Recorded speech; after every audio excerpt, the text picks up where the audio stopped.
Hello everyone, क्या मेरी आवाज आ रही है आप सभी को? जल्दी बता दें, क्या आप लोगों को मेरी आवाज आ रही है दोस्तों? M I audible?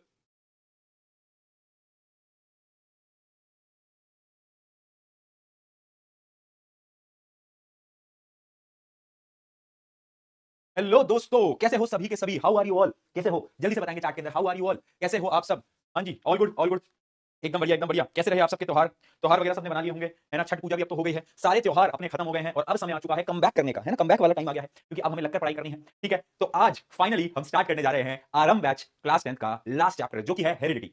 आखिरी ये अंतिम जर्नी रहेगी इस बैच की। ठीक है, इस बैच को हमने बहुत पहले स्टार्ट करा था अप्रैल में, पिछले 6-7 महीने, जहां पर हम ऑलमोस्ट डेली मिलते थे, है ना? हफ्ते में 4-5 दिन तो मिलते ही थे और उसमें हम बहुत सारे चैप्टर्स पढ़ते थे, है ना? मस्ती मजाक किया करते थे, एंजॉयमेंट किया करते थे, पोल किया करते थे, है ना? और फन तो क्लास में चलता ही रहता है। अब आज से वो जर्नी, वो पड़ाव ऑलमोस्ट खत्म होने को आ गया है, राइट? अब ये जो पड़ाव था, जितना भी अभी तक पड़ाव रहा था, आई होप वो आपके लिए बहुत बेहतरीन रहा हो, क्योंकि मेरे लिए वो बहुत मेमोरेबल, बहुत बेहतरीन और बहुत प्यारा रहा, है ना? मैं ये उम्मीद रखता हूं कि तुम लोगों के लिए भी उतना ही वो मेमोरेबल अभी तक रहा होगा। And the final journey, the last journey of आरम बैच बिगिंस। अब वो अंतिम क्षण आ गए हैं जहां पर हम एक आखिरी चैप्टर, एक आखिरी जर्नी, कुछ अंतिम दिन, है ना? कुछ अगले 5 लेक्चर के आसपास हम जिसके अंदर पूरे के पूरे चैप्टर को खत्म करेंगे। And then the time will come to say goodbye, right? चलें स्टार्ट करें। जोश मीटर, हाँ भाई दोस्तों, जोश मीटर कैसा है? एनर्जी मीटर कैसा है? कैसा है? बताओ। एनर्जी मीटर, जोश मीटर, ताकत कैसी है भाई? बता दो जल्दी। हाँ, आज बच्चे कह रहे हैं भैया आज जोश मीटर अच्छा नहीं है, लास्ट चैप्टर है इसलिए। अरे यार ऐसे मत बोलो, ऐसे मत बोलो यार, ऐसे नहीं बोलेंगे, है ना? ऐसे थोड़ा ना होता है। आज मेरा जोश मीटर थोड़ा थोड़ा तुम्हें कम दिख रहा होगा, हल्की सी तबीयत खराब है यार, है ना? थोड़ा सा क्या है कि मौसम बदल रहा है ना, थोड़ा सा हो जाता है, कोई नहीं। Yes yes yes yes yes, चलिए स्टार्ट करते हैं हेरिडिटी। चलो हेरिडिटी, क्या बात है! ओहो क्या फोटो लगाई है भाई, देख रहे हो? स्मार्टी स्मार्टी बना दिया है मुझको, एकदम स्मार्ट बन चुका हूं दोस्तों मैं। वाओ क्या बात है! ठीक है जी, तो ऑब्वियसली बात है, सबसे पहले हम स्टार्ट करेंगे, ये जो हेरिडिटी नाम का ये जो शब्द है, इसका मतलब क्या होता है? What is heredity? बताओ, व्हाट इज हेरिडिटी? यार यहाँ पर ना बहुत सारी चीजें, आपका जो फेवरेट चैप्टर था रिप्रोडक्शन उस फेवरेट चैप्टर का बहुत सारी चीजें यहाँ पर आने वाली है। ठीक है, जैसे कि वहां पर हमने डीएनए पढ़ा था, क्रोमोसोम पढ़ा था, क्रोमेटिन पढ़ा था, वेरिएशंस पढ़े थे, वो सब यहाँ पर काम आएगा। ठीक है जी, मतलब वो वाला चैप्टर और ये वाला चैप्टर आपस में लिंक्ड है, आप बोल सकते हो कि दे आर लिंक्ड। ठीक है, बट मैं आपको रिवाइज करा दूंगा, बहुत सारे बच्चे जिनको पिछला चैप्टर नहीं आता तो उनको मैं रिवाइज करा दूंगा, टेंशन मत लो। ठीक है, तो सबसे पहले देखते हैं हेरिडिटी होता क्या है। What is heredity? What is heredity? तो देखो, ये एक ऐसा प्रोसेस है ना, जिस प्रोसेस में कैरेक्टरिस्टिक्स एक जनरेशन से दूसरी जनरेशन में ट्रांसफर होते हैं, है ना? जैसे आपके मम्मी पापा के छोटे मोटे कैरेक्टरिस्टिक्स आप में ट्रांसफर हो गए, वो अलग बात है, आपके पापा भी दिखने में बढ़िया, आपकी मम्मी भी दिखने में बढ़िया, लेकिन आप ओए ओए ओए ओए, ठीक है? तो यानी मतलब ऐसे कैरेक्टरिस्टिक्स जो ट्रांसफर होते हैं, उस प्रोसेस को हम बोलते हैं हेरिडिटी। ठीक है, the process of passing down traits and characteristics from parent to offspring, ठीक है, थ्रू जीन्स। जीन्स क्या होता है इसके बारे में भी बात करेंगे। ठीक है, ये वो वाली जीन्स नहीं है जो कि तुम पहनते हो बेटा, ये अलग जीन्स है। वैसे मैंने आपको ये भी बताया था रिप्रोडक्शन के अंदर कि जीन्स क्या होता है, बट ठीक है, कोई नहीं, वापस बात कर लेंगे, है ना? वापस बात कर लेंगे, कोई दिक्कत नहीं है। भैया अब भी रोस्ट करोगे क्या? बेटा रोस्ट करना बहुत जरूरी है, चाहे तुम्हारा जो आखिरी लेक्चर होगा ना, तब भी 2-3 बार तो तुम मुझसे रोस्ट होगे, उसके बिना मजा नहीं आता, अंदर से संतुष्टि नहीं मिलती, पढ़ाने में मजा नहीं आता, है ना? जब तक एक दो बार तो, एक दो बार, है ना? चलो, तो इसको हम बोलते हैं हेरिडिटी, जहां पर क्या होता है कैरेक्टरिस्टिक्स ट्रांसफर होते हैं एक जनरेशन से दूसरी जनरेशन में, उस प्रोसेस को हम बोलते हैं हेरिडिटी। ठीक है जी, बहुत बढ़िया, ये आपको समझ आ गया। अगली चीज देखते हैं वेरिएशन। वेरिएशन तुम्हें पता है क्या होता है? डिफरेंसेस आ जाते हैं, है ना? और वेरिएशन आते किसकी वजह से, ये भी मैंने आपको रिप्रोडक्शन में बताया था। जब डीएनए की कॉपी होती है, डीएनए की कॉपी होती है तो उसमें एरर्स आ जाते हैं, याद आया? नकल में भी अकल की आवश्यकता है, नकल में भी अकल चाहिए होती है। क्यों? क्योंकि जो डीएनए होता है, जब उसकी कॉपी हो रही होती है ना, तो उसमें एरर्स आ जाते हैं, जिसकी वजह से वेरिएशंस आ जाते हैं। यहाँ पर एक कहानी थी, बड़ी प्यारी कहानी, तुम्हें याद हो तो, मौत की कहानी। किसको याद है? चैट में लिख के बताओ। मौत की कहानी याद है? पहले रंग अलग था, फिर रंग बदल गया। अब रंग बदलने से क्या हुआ दोस्तों? अरे बोलते भाई क्या हुआ? रंग बदलने से, रंग बदलने से दिक्कतें हो गई। हाँ, राइट राइट जी, बहुत बढ़िया, क्या बात है ना? याद है ना? हाँ, ये हुई ना बात, बहुत सही। तो ये अब आपको पता होगा वेरिएशन, है ना? तो वेरिएशन क्या होता है? Difference in the characteristics traits between the parents and the offspring. Offspring क्या होता है बेटा? नेक्स्ट जनरेशन, जो अगली जनरेशन आती है उसको बोलते हैं ऑफस्प्रिंग, इज कॉल्ड वेरिएशन। ठीक है, अब तुम मुझे बताओ, वेरिएशन यूजफुल भी होते हैं, है ना? Why variation is useful? Useful इसके भी मैंने आपको आंसर्स लिखवाए थे, व्हाई वेरिएशन इज यूजफुल। बहुत इंपॉर्टेंस होती है वेरिएशन की, मैंने बताया भी था, इस आंसर को याद रखना। वेरिएशन से क्या होता है बोलो? जब वेरिएशंस होंगे तो जो सर्वाइवल रेट होगी, जिंदा रहने की जो क्षमता होगी वो बढ़ जाएगी। ठीक है, तो सबसे पहला पॉइंट तो क्या है? Help in survival. ठीक है, सर्वाइवल जो है, क्योंकि चीजें चेंज हो रही हैं, उसके अकॉर्डिंग वेरिएशन कर रही है हमारी बॉडी और हमारी सर्वाइवल रेट इंक्रीज कर जाएगी। अगला, इसी की वजह से एवोल्यूशन होता है ना? एवोल्यूशन समझते हो? अरे बोलते भाई एवोल्यूशन, हाँ बहुत बढ़िया, पहले हम बंदर थे, फिर एवोल्यूशन हुआ और हम ये बन गए। ठीक है, उसके अलावा क्या है? मेंटेन बायोडायवर्सिटी और प्रोवाइड्स डिसीज रेजिस्टेंस, है ना? Provide disease resistance. इसका एक एग्जांपल है बैक्टीरिया का। पता है पहले जो बैक्टीरिया थे ना, वो ना ठंडे टेंपरेचर में सर्वाइव कर पाते थे, लेकिन फिर क्या हुआ? वेरिएशन आया, और तो वेरिएशन आया ना, तो वो जो बैक्टीरिया थे वो हाई टेंपरेचर में भी सर्वाइव करने लगे। अब उससे क्या हुआ? अब जो बैक्टीरिया है वो किसी भी टेंपरेचर में सर्वाइव कर सकते हैं ड्यू टू वेरिएशन। तो यानी वेरिएशन की मदद से यस, डिसीज फ्री भी हो जाते हो। क्या बात क्लियर? ये सारी चीजें रिप्रोडक्शन में मैं ऑलरेडी कर चुका हूं, है ना? हाँ बहुत बढ़िया, चलिए जी आगे बढ़ा जाए। अब बात करते हैं जेनेटिक्स की। जेनेटिक्स क्या होता है? जेनेटिक्स में एक ब्रांच है, जेनेटिक एक ब्रांच है, ब्रांच ऑफ साइंस है, जो कि इन सारी चीजों के बारे में स्टडी करती है। किन चीजों के बारे में? ये जो है ना, transfer of characteristics from one generation to another, इसकी एक ब्रांच है साइंस की जो कि के ऊपर स्टडी करती है। उसको हम क्या बोलते हैं? उनको बोलते हैं जेनेटिक्स। ठीक है, तो दो साइंटिस्ट थे, एक साइंटिस्ट का नाम था क्या? William Bateson. William Bateson, Bateson, bat का सन, बैटसन ठीक है, विलियम बैटसन ने क्या बोला था? इन्होंने ना ये जो टर्म है ना, ये जो टर्म तुम सुन पा रहे हो जेनेटिक्स, ये इन्होंने दी थी, ये इन्होंने दी थी। इन्होंने ये टर्म दी थी, कौन सी टर्म दी थी? जेनेटिक्स की, है ना? तो इन्होंने टर्म दी थी, किसने? विलियम बैटसन ने, जेनेटिक्स की टर्म। लेकिन एक बड़ा गद्दारी हो गई विलियम बैटसन के साथ, इन्होंने टर्म तो दी जेनेटिक्स की, लेकिन फादर ऑफ जेनेटिक्स इनको नहीं बोला जाता। फादर ऑफ जेनेटिक्स बोला जाता है जॉर्ज मेंडल को, और ये बहुत जरूरी है आज, मतलब ये जो पूरा चैप्टर है वो मेंडल भैया पे ही है, पूरा का पूरा चैप्टर इन्हीं भैया, ये देख लो इनकी शकल, इन्हीं भैया चैप्टर भैया, पूरा चैप्टर पढ़ेंगे पर मेंडल भैया पे। ठीक है, हाँ जी, हाँ, यानी इनके साथ क्या हुआ? गद्दारी हुई। इन्होंने तो भैया नाम दे दिया जेनेटिक्स का, बट इनको फादर नहीं बोला जाता नामकरण कोई और करे, फादर किसी और को बोला भैया, क्या बड़ी नाइंसाफी है। तो जॉर्ज मेंडल जी को फादर ऑफ जेनेटिक्स बोला जाता है। अबे मेंडल जी तो बड़े खतरनाक आदमी थे, है ना? इनकी पूरी कहानी मैं आपको बताऊंगा। मेंडल बाबा तो बहुत बहुत खतरनाक थे। इनके घर के बगल में ना वो होता है ना पी समझते हो, पी प्लांट। अरे मटर मटर, हाँ मटर मटर मटर, वही वाला मटर। तो मटर मटर की खेती थी, तो उस मटर के प्लांट से वो एक्सपेरिमेंट क्या करते थे, अरे भैया मटर है, बनाओ खाओ सो जाओ, नहीं हमको तो एक्सपेरिमेंट करने हैं। है ना? तो मेंढक भैया ने मटर से इतने एक्सपेरिमेंट करे जो कि इस चैप्टर में हम पढ़ेंगे। मतलब पूरा चैप्टर मटर का ही है, मटर मटर मटर मटर, कितना मटर खाएंगे भाई, है ना? तो आराम से खा भी सकते थे मटर, पर देखो एक्सपेरिमेंट करें, मटर पे एक्सपेरिमेंट करें, वो कौन-कौन सा एक्सपेरिमेंट है उनके ऊपर हम बात करेंगे, कोई टेंशन वाली बात नहीं है, ठीक है? जेनेटिक्स क्या है मैंने आपको बता दिया, deals with the study of heredity and variation, जो हेरिडिटी के ऊपर जो स्टडी करता है, उस पूरी साइंस की ब्रांच को हम क्या बोलते हैं? यस, बहुत बढ़िया, जेनेटिक्स बोलते हैं, ठीक है ना? अब एक छोटी सी चीज ये भी पिछले चैप्टर की है रिप्रोडक्शन की, वेरिएशन किसमें ज्यादा आते हैं, सेक्सुअल रिप्रोडक्शन में या एसेक्सुअल में? जल्दी से चैट में बताओ, किसमें ज्यादा वेरिएशंस आते हैं? बताओ भाई। बहुत बढ़िया। यस, सेक्सुअल रिप्रोडक्शन में ज्यादा वेरिएशन आता है, बिल्कुल। तुम्हें याद भी होगा, जो एसेक्सुअल रिप्रोडक्शन होता था, उसमें जो वेरिएशन आते थे वो बहुत कम हुआ करते थे। ठीक है, क्यों ऐसा इसलिए होता था? क्योंकि यहाँ पर एक पेरेंट होता था, सिंगल पेरेंट होता था, जबकि यहाँ पर डबल पेरेंट होते हैं, दो पेरेंट होते हैं, जिसकी वजह से वेरिएशन की चांसेस ज्यादा बढ़ जाती थी, है ना? ये दोनों चीजें मैं आपको ये भी मैं आपको रिप्रोडक्शन वाले चैप्टर में पढ़ा चुका हूं। ठीक है जी, अब बात करते हैं कुछ नई टर्म्स के बारे में। जैसे आप देखो, आज का जो लेक्चर होगा ना, वो सिर्फ और सिर्फ डेफिनेशंस पे होगा, मैं पहले बता रहा हूं। हेरिडिटी का जो लेक्चर नंबर 1 होता है वो बोरिंग होता है। क्यों होता है? क्योंकि ना हमें सबसे पहले ना बहुत सारी टर्म्स पढ़नी है। जैसे अभी हम ट्रेड्स पढ़ेंगे, फिर हम अलील पढ़ेंगे, जीन पढ़ेंगे, है ना? होमोलोगस पढ़ेंगे, हेटेरोजाइगस पढ़ेंगे, होमोजाइगस हेटेरोजाइगस पढ़ेंगे। ऐसी बहुत सारी चीजें जो कि हमें बस डेफिनेशन समझनी पड़ेंगी। ठीक है, तो थोड़ा सा आज के लेक्चर में थोड़ा बोर हो गए, मैं समझ रहा हूं, बोरियत महसूस होगी, बट पढ़ लेना, भैया मजा आएगा। ठीक है, चलो पहले देखते हैं ट्रेड क्या होते हैं। ट्रेड्स होते हैं कैरेक्टरिस्टिक्स। क्या होते हैं बेटा? ट्रेड्स आर कैरेक्टरिस्टिक्स, फीचर्स और observable qualities of an organism such as height, eye colour, shape of seed. यानी तुम्हारा ट्रेड क्या है? तुम्हारा ट्रेड क्या है?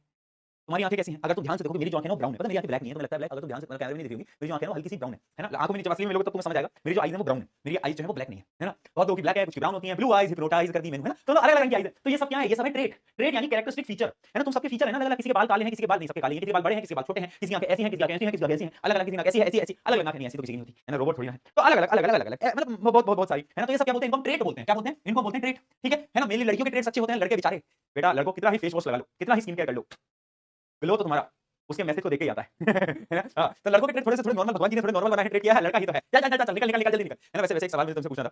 ऐसे लड़के बोलते हैं कि लड़कियों की लाइफ बड़ी आसान है, लड़कियां बनना कितना अच्छा है ना? बट मैं एक बहुत ऑनेस्टली आपको एक चीज बताता हूँ, इस सवाल से तुम्हें एक चीज पता चल जाएगी।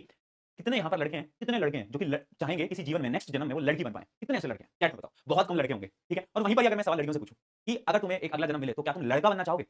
बताओ।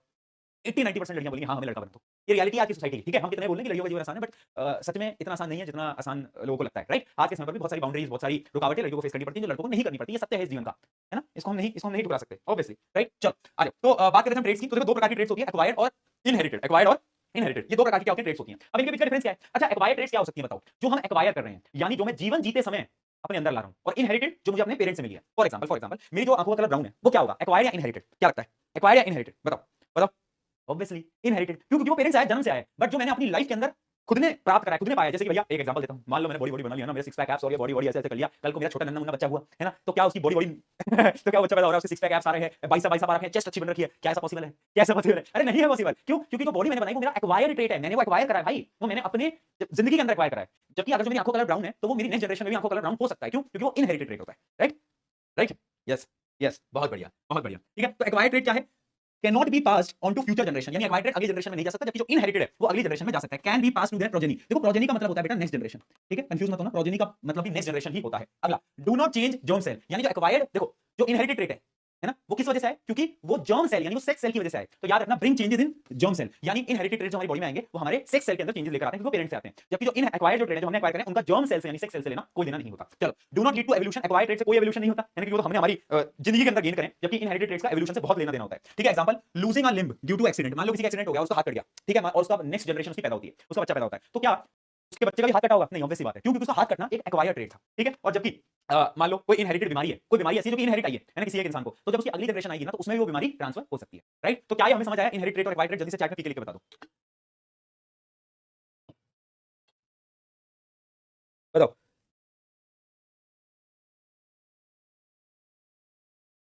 बहुत बढ़िया, बहुत बढ़िया जी, बहुत बढ़िया, क्या बात है, मजा ही मजा आ गया। चलो, है ना? तो एक्वायर्ड ट्रेट क्या है? जैसे कि आजकल ये लड़कों में भी आजकल बहुत ट्रेंड चला है ना? कान में यहाँ पर छेद करवा लेते हैं, बेटा लड़कियां बनने को इतना क्या शौक है, पियर्सिंग पियर्सिंग करा लेते हैं, है ना? आजकल बहुत ट्रेंड में चल रहा है, बहुत लड़के करा रहे हैं भैया, जेन जी वाली तो जनरेशन में ऑलमोस्ट सब लड़के कान में छेद करा रहे हैं। पता नहीं कौन सा ट्रेंड चला है, मुझे नहीं समझ आ पा रहा है। मैं इतने लोगों को देखता हूं, इवन मेरे कुछ दोस्त भी करा रहे हैं, मेरे कुछ टीम के हैं, तुम जानते हो उनको, राजीव भैया को जानते हो तुम? राजीव भैया को, जो मेरी टीम के पार्ट है, उन्होंने भी कान में छेद करा है। मैंने कहा वाह भैया, ट्रेंड चला है अलग ही, ठीक है ना? उसके अलावा स्कार्स यानी अगर लग गई तो वो एक्वायर्ड ट्रेट है, बिल्डिंग मसल्स, वैक्सीनेशन, ये सब क्या एक्वायर्ड ट्रेट। लेकिन बात करो इनहेरिटेड ट्रेट, तो वो क्या है? Hair structure, hair colour. ओहो, ये देखो, ये मेरी दीदी की तरह नहीं लग रहा? थोड़ा थोड़ा है, ये मेरी दीदी की तरह लग रही थोड़ी थोड़ी। ऐसे ही बताओ, सही बताओ, ये लग रही थी लग रही है ना? है ना?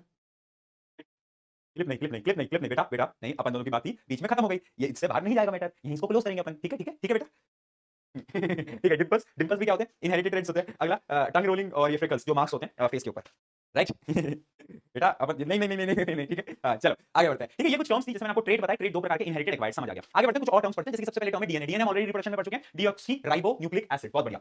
ये क्या होता है, एक ऐसा मॉलिक्यूल होता है जो क्या करता है, ये न्यूक्लियस में होता है, सेल के न्यूक्लियस में, दैट कैरीज हेरिडिटरी इन्फॉर्मेशन। क्या कैरी करता है, ये हेरिडिटरी इन्फॉर्मेशन को कैरी करता है from parent to offspring, from parent to offspring. ठीक है, ये डीएनए आपको याद होगा, डीएनए आपको याद होगा, है ना? हाँ, बहुत बढ़िया। मतलब एक पेरेंट से ऑफस्प्रिंग में ये जो हेरिडिटरी इन्फॉर्मेशन है कौन लेके जाता है, डीएनए भैया लेके जाते हैं, बहुत बढ़िया। अगला आता है क्रोमेटिन। क्रोमेटिन क्या होता है, देखो न्यूक्लियस के अंदर ना, मान लो सेल है, ये न्यूक्लियस है, ये डीएनए थ्रेड लाइक स्ट्रक्चर पड़ा हुआ है। अब इस डीएनए के साथ ना न्यूक्लियस में बहुत सारे प्रोटीन्स भी होते हैं, तो ये डीएनए प्लस प्रोटीन ओवरऑल इसको क्या बोलते हैं, ओवरऑल इसको बोलते हैं क्रोमेटिन। क्या बोलते हैं, chromatin refers to a mixture of DNA and protein that forms the chromosome. ठीक है, और क्रोमोसोम क्या होता है, क्रोमोसोम जब आपका सेल डिवाइड हो रहा होता है, ड्यूरिंग सेल डिवीजन, ये जो स्कैटर्ड फॉर्म थी ना, ये जो थ्रेड लाइक स्ट्रक्चर थी ना डीएनए की, वो कॉइल्ड फॉर्म में आ जाती है। तो कैसी फॉर्म में आ जाती है, कुछ ऐसी कॉइल्ड फॉर्म में आने लगती है, ऐसी कॉइल्ड फॉर्म्स में आने लगती है, और उसी को हम क्या बोलते हैं, उसी को बोलते हैं क्रोमोसोम। ठीक है, is a DNA molecule that consist of part of all genetic material of an organism. क्या ये तीनों चीजें हमें समझ आ चुकी हैं, जल्दी से बता दो बेटा। रिप्रोडक्शन अगर आपने नहीं पढ़ा था तो शायद इसमें आपको थोड़ी दिक्कत आई होगी, क्योंकि वहां पर मैंने बहुत डिटेल में आपको एक्सप्लेन करा था कि डीएनए क्या होता है, फिर मैंने आपको बताया था क्रोमेटिन, डीएनए प्लस प्रोटीन को हम क्रोमेटिन बोलते हैं। और जब सेल डिवाइड हो रहा होता है तो क्या होता है, जो डीएनए जो रैंडमली पड़ा हुआ है ये एक शेप ले लेता है, ये ऐसी शेप लेने लगता है, ऐसी ऐसी ऐसी, और इसी को बोलते हैं क्रोमोसोम। क्या बोलते हैं बेटा, क्रोमोसोम।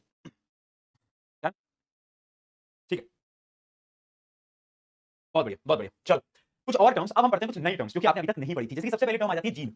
जीन क्या होता है, जीन ये कोई अपनी जीन्स तो नहीं है जो हम जीन्स पहनते हैं, वो तो नहीं है। तो ये क्या है, यार देख, जीन में डीएनए का एक छोटा सा पार्ट होता है। डीएनए डीएनए तो बहुत बड़ा है, डीएनए का छोटा सा पोर्शन, मान लो ये बड़ा सा डीएनए, इसका एक छोटा सा पोर्शन, ये क्या है, ये जीन है।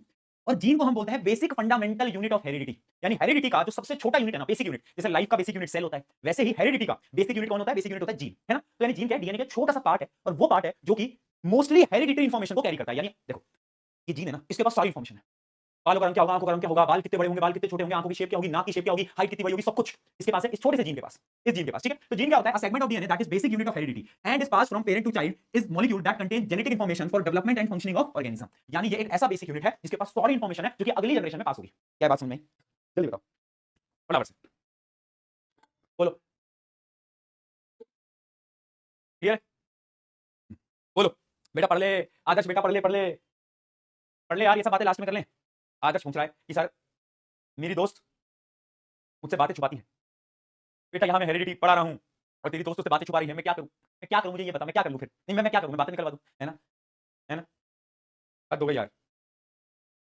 चलो आ जाओ भाई, एलील अगला, ये समझ आया, जीन क्या होता है, जीन डीएनए का छोटा सा पार्ट है जो कि हेरिडिटरी इन्फॉर्मेशन को क्या करता है, कैरी करता है। ठीक है जी, बहुत बढ़िया। अगला आता है अलील। क्या आता है, अलील, अलील बेटा अलादीन का चिराग नहीं है, अलील अलील अलील, है ना, अली नहीं है, अली अली नहीं है, my friend this is not my friend Ali, this is allele. Allele क्या है, देखो क्या होता है, ये एक प्रकार का जीन ही है, ऐसा समझ लो दिस इज अ जीन। देखो हमारी बॉडी के अंदर ना बहुत सारे डीएनए, बहुत सारे डीएनए, और डीएनए के पार्ट्स होते हैं, उनको क्या बोलते हैं, जीन बोलते हैं। ठीक है, हमारी बॉडी में यानी बहुत सारे जीन भी होंगे, होंगे नहीं होंगे, ठीक है।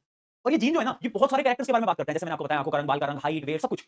अब ना अलील क्या होता है, it is the pair of gene, यानी it is the pair of gene, यानी ये दो ऐसे जीन है, पेयर यानी दो, ये दो ऐसे जीन है जो कि एक ही कैरेक्टर के बारे में बताते हैं। समझना बेटा, समझना समझना समझना। अलील क्या है, दो ऐसे जीन है जो कि एक सिंगल कैरेक्टर के बारे में बताएंगे। जैसे कि देखो जीन तो सबके बारे में बताते हो ना, कि आंखों का रंग, बाल का रंग ऐसे, बट दो ऐसे जीन होंगे, the pair of gene that shows only one character, जो कि सिर्फ एक कैरेक्टर के बारे में बताते हैं। जैसे मान लो एक कैरेक्टर ले लेते हैं अपन, आंखों का रंग, ठीक है, ब्लू आइज हिप्नोटाइज करती है मैंने, तो आंखों का रंग हम ले लेते हैं, तो आंखों के बारे में, आंखों के रंग के बारे में जो जीन बता रहा है ना, जो पेयर ऑफ जीन बता रहे हैं, उनको हम बोलते हैं अलील, उनको हम बोलते हैं अलील। क्या बात समझ में, क्या बात समझ में, जल्दी से चैट में बताओ, अब डेफिनेशन पढ़ो। A pair of genes that occupy a specific location on a particular chromosome and control a same trait, यानी सिर्फ एक ट्रेट के बारे में वो बात करते हैं, इतने सारे ट्रेट के बारे में बात नहीं करेंगे, एक ट्रेट, एक ट्रेट। ठीक है, अरे जलील नहीं है वो, अलील है बेटा, जलील लिख रहा है बच्चा, जलील। क्या क्या हो गया है, IQ 220 हो गया है तुम्हारा, है बेटा, चप्पलें पड़ जाएंगी ना तो सच्ची मैं बना दूंगा। क्या बात है, ठीक है। Each individual inherit two allele for each gene, one from each parent. यानी होता क्या है कि मान लो एक कैरेक्टर है, जैसे कि मैं आपको समझा भी देता हूं, जैसे आपकी मम्मी आपके पापा, ठीक है, हम एक कैरेक्टर की बात कर रहे हैं आंखों के रंग के बारे में, ठीक है। तो आपकी मम्मी के पास होंगे अलील, आंखों का रंग वाला, आपके पापा के पास भी होंगे आंखों का रंग वाला अलील, वो दोनों अलील आते हैं, वो दोनों अलील आते हैं, मिक्स होते हैं, और एक नया अलील बल्कि आता है जो कि तुम्हारी आंखों का रंग कहलाता है। ठीक है, इसको डिटेल में भी और पढ़ेंगे, अभी आप बस डेफिनेशन पे फोकस करो। अलील क्या है, द पेयर ऑफ जीन्स जो कि एक कैरेक्टर के बारे में बताता है, राइट। चलो, ठीक बच्चा लिख रहा है अलील क्रॉस अश्लील, ये यार भैया तुम क्या ही लोग हो यार। ठीक है, चलिए इतना हमको समझ में आ गया भैया, और डेफिनेशन देखते हैं, और चीजें देखते हैं। अब देखो अलील भी ना बेटा दो प्रकार की होती है, एक होती है डोमिनेंट अलील, एक होती है रिसेसिव अलील। डोमिनेंट समझते हो, डोमिनेंट समझते हो, डोमिनेंट यानी जो जिसमें ताकत ज्यादा है, जो डोमिनेट कर सकता है, और रिसेसिव जो कि थोड़ा वीक है, जो कि थोड़ा वीक है ना, रिसेसिव जो हल्का सा वीक है, जो डोमिनेट नहीं कर सकता, उसको रिसेसिव अलील बोलते हैं। ठीक है, अब मैं आपको एक एग्जांपल की मदद से समझाता हूं, ठीक है, एक एग्जांपल की मदद से समझाता हूं, एग्जांपल ध्यान से समझना क्योंकि आगे वो एग्जांपल बहुत यूज होगा, देखना। अगर कहीं पर डोमिनेंट अलील को लिखना होगा तो उसको हम कैपिटल लेटर से लिखेंगे। कैसे लिखेंगे, कैपिटल लेटर से। कैसे लिखेंगे, कैपिटल लेटर से। यानी अगर एक प्लांट है जो कि टॉल है, जो कि टॉल है, ठीक है, तो उसका मैं लिखूंगा अलील टी टी। भैया दो क्यों लिखे, क्योंकि मैंने बताया था हमेशा पेयर में एग्जिस्ट करते हैं। अभी थोड़ा धुंधला धुंधला समझ में आएगा, फोकस रखना, बस फोकस रखोगे, उतना ही फोकस जितना तुम उस पर रखते हो, उतना उस पर रखो, थोड़ी देर के लिए मजा आ जाएगा। ठीक है, नहीं उतना मजा तो नहीं आ पाएगा, पर समझ आ जाएगा। तो टी और टी, ठीक है, मतलब बड़ा टी समझ गए ना। क्या है, डोमिनेंट अलील को रिप्रेजेंट करते हैं कैपिटल लेटर से। ठीक है, डोमिनेंट अलील को हमेशा कैपिटल लेटर से करते हैं। ठीक है, अब मान लो एक ट्री है जो कि छोटा है, स्मॉल है, स्मॉल स्मॉल, और उसके पास एक रिसेसिव अलील है, तो उसको मैं छोटे लेटर से लिखूंगा, स्मॉल टी स्मॉल टी। कैसे, स्मॉल टी स्मॉल टी, इसको बड़ा टी बड़ा टी। समझ आए, समझ आए, एक एक करके पढ़ो। क्या बता रहा हूं मैं, represents by capital letter. Dominant allele हमेशा कैपिटल लेटर में क्या किया जाता है, रिप्रेजेंट किया जाता है, जबकि रिसेसिव एलील को हमेशा लोअर केस के अंदर रिप्रेजेंट किया जाता है। ठीक है, अगली चीज, डोमिनेंट एलील जो होता है अगर वो रिसेसिव एलील के साथ आ जाए, मतलब मान लो इसी एग्जांपल में लेते हैं, एक डोमिनेंट एलील आ गया और एक रिसेसिव एलील आ गया, तो कौन अपने कैरेक्टरिस्टिक्स को शो करेगा? बताओ, ऑब्वियस सी बात है, ये जो डोमिनेंट वाला है ये इसको लात मार के भगा देगा और ये अपने कैरेक्टरिस्टिक्स को शो करेगा, है ना, ये अपने कैरेक्टरिस्टिक्स को शो करेगा। यस और नो, यस और नो, ठीक है जी, ठीक है जी, ये भी हमको समझ आ गया, ये भी हमको समझ आ गया। ठीक है, determine the dominant trait, remain suppressed, suppressed यानी दबा हुआ, remain suppressed in the presence of dominant allele, यानी अगर डोमिनेंट एलील प्रेजेंट है तो ये सप्रेस्ड रहेगा भैया, ये अपनी जुबान नहीं खोल सकता, बेचारा डर जाता है। ठीक है, बहुत बढ़िया, क्या इतनी चीज हमको समझ आ गई? डोमिनेंट एलील और रिसेसिव एलील, क्या हमें क्लियर है? अब लिख रहे हैं डोमिनेंट क्रॉस डोमिनोज। वाह बेटा यार, कितने कितने तुम हो गए हो यार, कितने तुम तेजस्वी हो गए हो, है ना, वाह यार, वाह। चलो इतना समझ में आ गया तो आगे बढ़े, आगे चलो, ये हैप्लॉइड डिप्लॉइड को पढ़ाने से पहले एक चीज मैं आपको बताना चाहता हूं। अब मैं आपको दो कंडीशन बताऊंगा सबसे पहले, एक होती है होमोजाइगस कंडीशन और एक होती है हेटेरोजाइगस कंडीशन। देखो मुझे पता है बहुत सारी डेफिनेशन है ना, चीजें थोड़ी बहुत तुम्हारे ऊपर से भी जा रही होंगी, बट अभी घबराओ मत, डरो मत, जितना मैं पढ़ा रहा हूं बस उसमें तुम फोकस रहो और समझते चलो, है ना, क्योंकि धीरे धीरे जो हम लेक्चर्स में आगे बढ़ेंगे कल परसों तरसों तो आपको लिंक होता जाएगा कि अच्छा प्रशांत भैया ने ये पढ़ाया था इसलिए आज वो काम आएगा। ठीक है, तो लिंक होता जाएगा, चैप्टर थोड़ा सा वैसा ही है। और मैं एक चीज बता देता हूं, चैप्टर की सबसे बड़ी खास बात ये है, इस चैप्टर में से टफ क्वेश्चन पूछ लिए जाते हैं। पहले मैं आपको बता देता हूं, ये चैप्टर बहुत छोटा है, बहुत इजी है, स्कूल के अंदर तो बहुत जल्दी निपटा दिया जाता है, बट मैं थोड़ा टाइम लूंगा, मैं टाइम इसलिए लूंगा क्योंकि इस चैप्टर के जो क्वेश्चन हैं आजकल वो हल्के से टफ साइड पे आ रहे हैं, बच्चे सॉल्व नहीं कर पाते। इसमें न्यूमेरिकल भी है, हां भैया बायोलॉजी में न्यूमेरिकल, हां जी बायोलॉजी में न्यूमेरिकल है। ठीक है, तो होमोजाइगस कंडीशन और हेटेरोजाइगस कंडीशन क्या है? होमो का क्या मतलब होता है? होमो होमो होमो यानी सेम, है ना, होमो यानी सेम, हेटेरो यानी अलग अलग, हेटेरो यानी अलग अलग। होमोजाइगस कंडीशन वो होती है जब जो दो एलील हैं, देखो एलील के दो पार्ट्स होते हैं ना, है ना, पेयर में होते हैं ना हमेशा, तो जो दो पार्ट्स हैं वो दोनों सेम हो, वो जब दोनों सेम होंगे तो उसको हम बोलते हैं होमोजाइगस। आपको एग्जांपल देता हूं मैं, टी टी बड़ा टी, ये क्या है बेटा? होमोजाइगस। ये क्या है? होमोजाइगस। क्यों? क्योंकि दोनों सेम है। छोटा टी, ये क्या है बेटा? होमोजाइगस। दोनों सेम है, बट अगर बड़ा टी और छोटा टी, ये क्या होगा? ये कहलाएगा हेटेरोजाइगस, क्योंकि दोनों अलग अलग है। ठीक है जी, तो होमोजाइगस क्या होती है? Inherit identical Aleel of a gene from both parent, यानी सेम अलील आ रहा है जबकि इनहेरिट डिफरेंट अलील, यहां पर अलग अलग आ रहा है, एक बड़ा टी एक छोटा टी। ठीक है, समझ आ गया। रिप्रेजेंट्स एट टी, ये होमोजाइगस है, रिप्रेजेंट्स एट बड़ा टी छोटा टी, ये है हेटेरोजाइगस। बहुत सही। शोज प्योर ट्रेट, यानी इसके जो ट्रेट होंगे ना, इसके जो कैरेक्टरिस्टिक्स होंगे वो एकदम प्योर होंगे। क्यों? क्योंकि दोनों एक जैसे हैं यार, अरे दोनों एक जैसे हैं, बड़ा टी छोटा टी, तो प्योर ट्रेट दिखाएगा। लेकिन इसके अंदर जो होता है ना, वो जो डोमिनेंट वाला होता है ना, वो अपने ट्रेट दिखाता है, रिसेसिव वाला तो दिखाई नहीं पाता बेचारा। ठीक है, shows dominant trait due to the presence of one dominant allele. मुझे बताओ क्या बात समझ में आई? बताओ।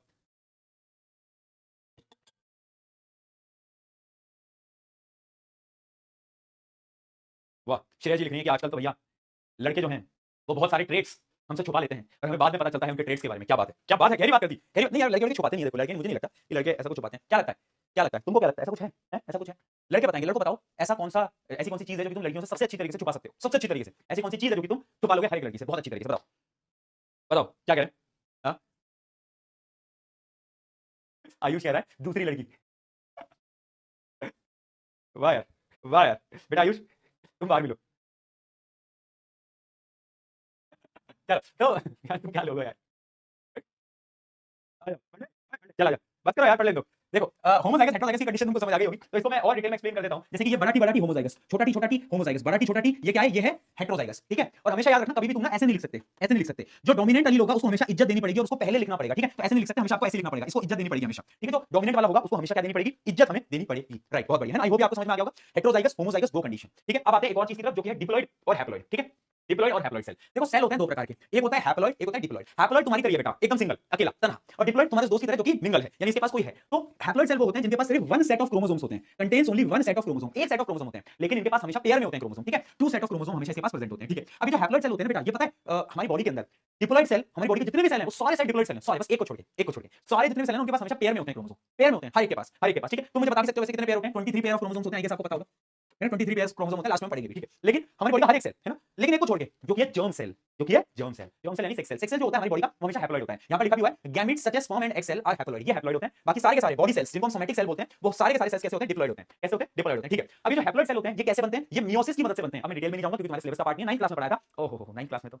वो कर रहे थे। मियोसिस और माइटोसिस दो प्रकार के सेल डिवीजन होते थे, है ना, उसमें डिटेल में हम नहीं घुसने वाले हैं ना, उतना डीप नहीं जाना है, बस इतना समझ लो हैप्लॉइड सेल बनते हैं मियोसिस से, और डिप्लॉइड सेल बनेंगे किसकी मदद से? माइटोसिस की मदद से। किसकी मदद से बेटा? माइटोसिस की मदद से। राइट, राइट, ठीक है, यानी जो हैप्लॉइड सेल है उसके पास सिर्फ सिंगल क्रोमोसोम, एग्जांपल याद रखना क्या? गैमीट, जितने भी आपके गैमीट है, स्पर्म सेल या फिर जो फीमेल के अंदर ओवम होता है या एग सेल हम उसको बोलते हैं, और बाकी जितने भी सेल है बॉडी के जिनको हम सोमैटिक सेल बोलते हैं, बॉडी के सारे सेल वो हमेशा पेयर ऑफ क्रोमोसोम्स को कंटेन करते हैं। ठीक है, उनके अंदर क्रोमोसोम्स हमेशा पेयर के अंदर होते हैं। अच्छा, क्या तुम सोच सकते हो कि ये भेदभाव क्यों है? ये जो गैमीट है ना, ये जो सेक्स सेल है, इनके अंदर क्रोमोसोम पेयर में क्यों नहीं है? क्या तुम सोच सकते हो? दिमाग लगाओ और बताओ, जल्दी बताओ, कोई सोच पा रहा है? बहुत बढ़िया, क्यों? क्योंकि देखो जब भी फर्टिलाइजेशन होता है तो आपको पता होगा यहां से आएगा एक क्रोमोसोम मेल का, है ना, और यहां से आएगा एक क्रोमोसोम जो कि होगा फीमेल का, है ना, तो इसलिए 1 + 1 यानी 2, ऐसे करके दोनों के क्रोमोसोम मिलते हैं, सिंगल सिंगल क्रोमोसोम बनते हैं और डबल क्रोमोसोम यानी पेयर ऑफ क्रोमोसोम बन जाते हैं नए जनरेशन में। क्या आपकी बात समझ में? यस, यस, है ना, अगर यहां से दो आते तो 4 हो जाता भैया। इतने सारे क्रोमोसोम, है ना, इस वजह से। चलो बहुत बढ़िया, आई होप आपको समझ आ गया होगा। ठीक है, तो अभी तक हमने क्या पढ़ा बेटा, एक बार रिवाइज कर लेते हैं, फिर क्वेश्चन की तरफ बढ़ते हैं। अभी तक हमने पढ़ा सबसे पहले हमने ये देखा कि हेरिडिटी क्या होता है, ट्रेड्स को ट्रांसफर करना एक जनरेशन से दूसरी जनरेशन के अंदर, ठीक है समझ आ गया। इस ब्रांच को हम जेनेटिक्स बोलते हैं, जेनेटिक्स के फादर किसको बोलते हैं, मेंडल को, जबकि जो नामकरण किया था वो बैटसन जी ने किया था, तुम्हें याद आ गया होगा। फिर उसके बाद क्या हुआ, हमने कुछ टर्म्स वगैरह पढ़ी, जैसे ट्रेड्स क्या होते हैं, दो प्रकार के ट्रेड्स होते हैं, एक्वायर्ड ट्रेड्स, इनहेरिटेड ट्रेड्स, उनके डिफरेंसेस याद रखना। फिर हमने बड़ी बेसिक चीजें, जैसे डीएनए क्या होता है पता था तुम्हें, क्रोमोसोम क्रोमेटिन तुम्हें पता था, नहीं टर्म है जीन, जीन क्या होता है, डीएनए का वो पोर्शन जिसके अंदर सारी हेरिडिटरी इंफॉर्मेशन पड़ी हुई है, ठीक है। अब अलील क्या होता था, the pair of genes that shows only one trait, यानी जो एक ट्रेट के बारे में बात करता है उसको हम अलील बोलते थे। अलील भी दो प्रकार का होता था भैया, अगर तुम्हें याद हो तो, कौन कौन सा, डोमिनेंट और रिसेसिव। डोमिनेंट रिसेसिव समझ में आ गया, डिफरेंस समझ में आ गया। फिर हमने पढ़ा होमोजाइगस हेटेरोजाइगस कंडीशन क्या होती है, जहां पर सेम अलील होते हैं उनको हम बोलते हैं होमोजाइगस हेटेरोजाइगस, जहां पर अलील्स जो होते हैं वो अलग अलग होते हैं, एक डोमिनेंट दूसरा रिसेसिव, ठीक है, इसका डिफरेंस भी पढ़ लिया। फिर हमने पढ़ा डिप्लॉइड और हैप्लॉइड, दो प्रकार के सेल और उसके एग्जांपल। क्या यहां तक सब कुछ समझ आया? तो चैट में पी के लिख दो अभी तक जो भी हमने पढ़ा, ठीक है, क्योंकि अब हम क्वेश्चन प्रैक्टिस करेंगे।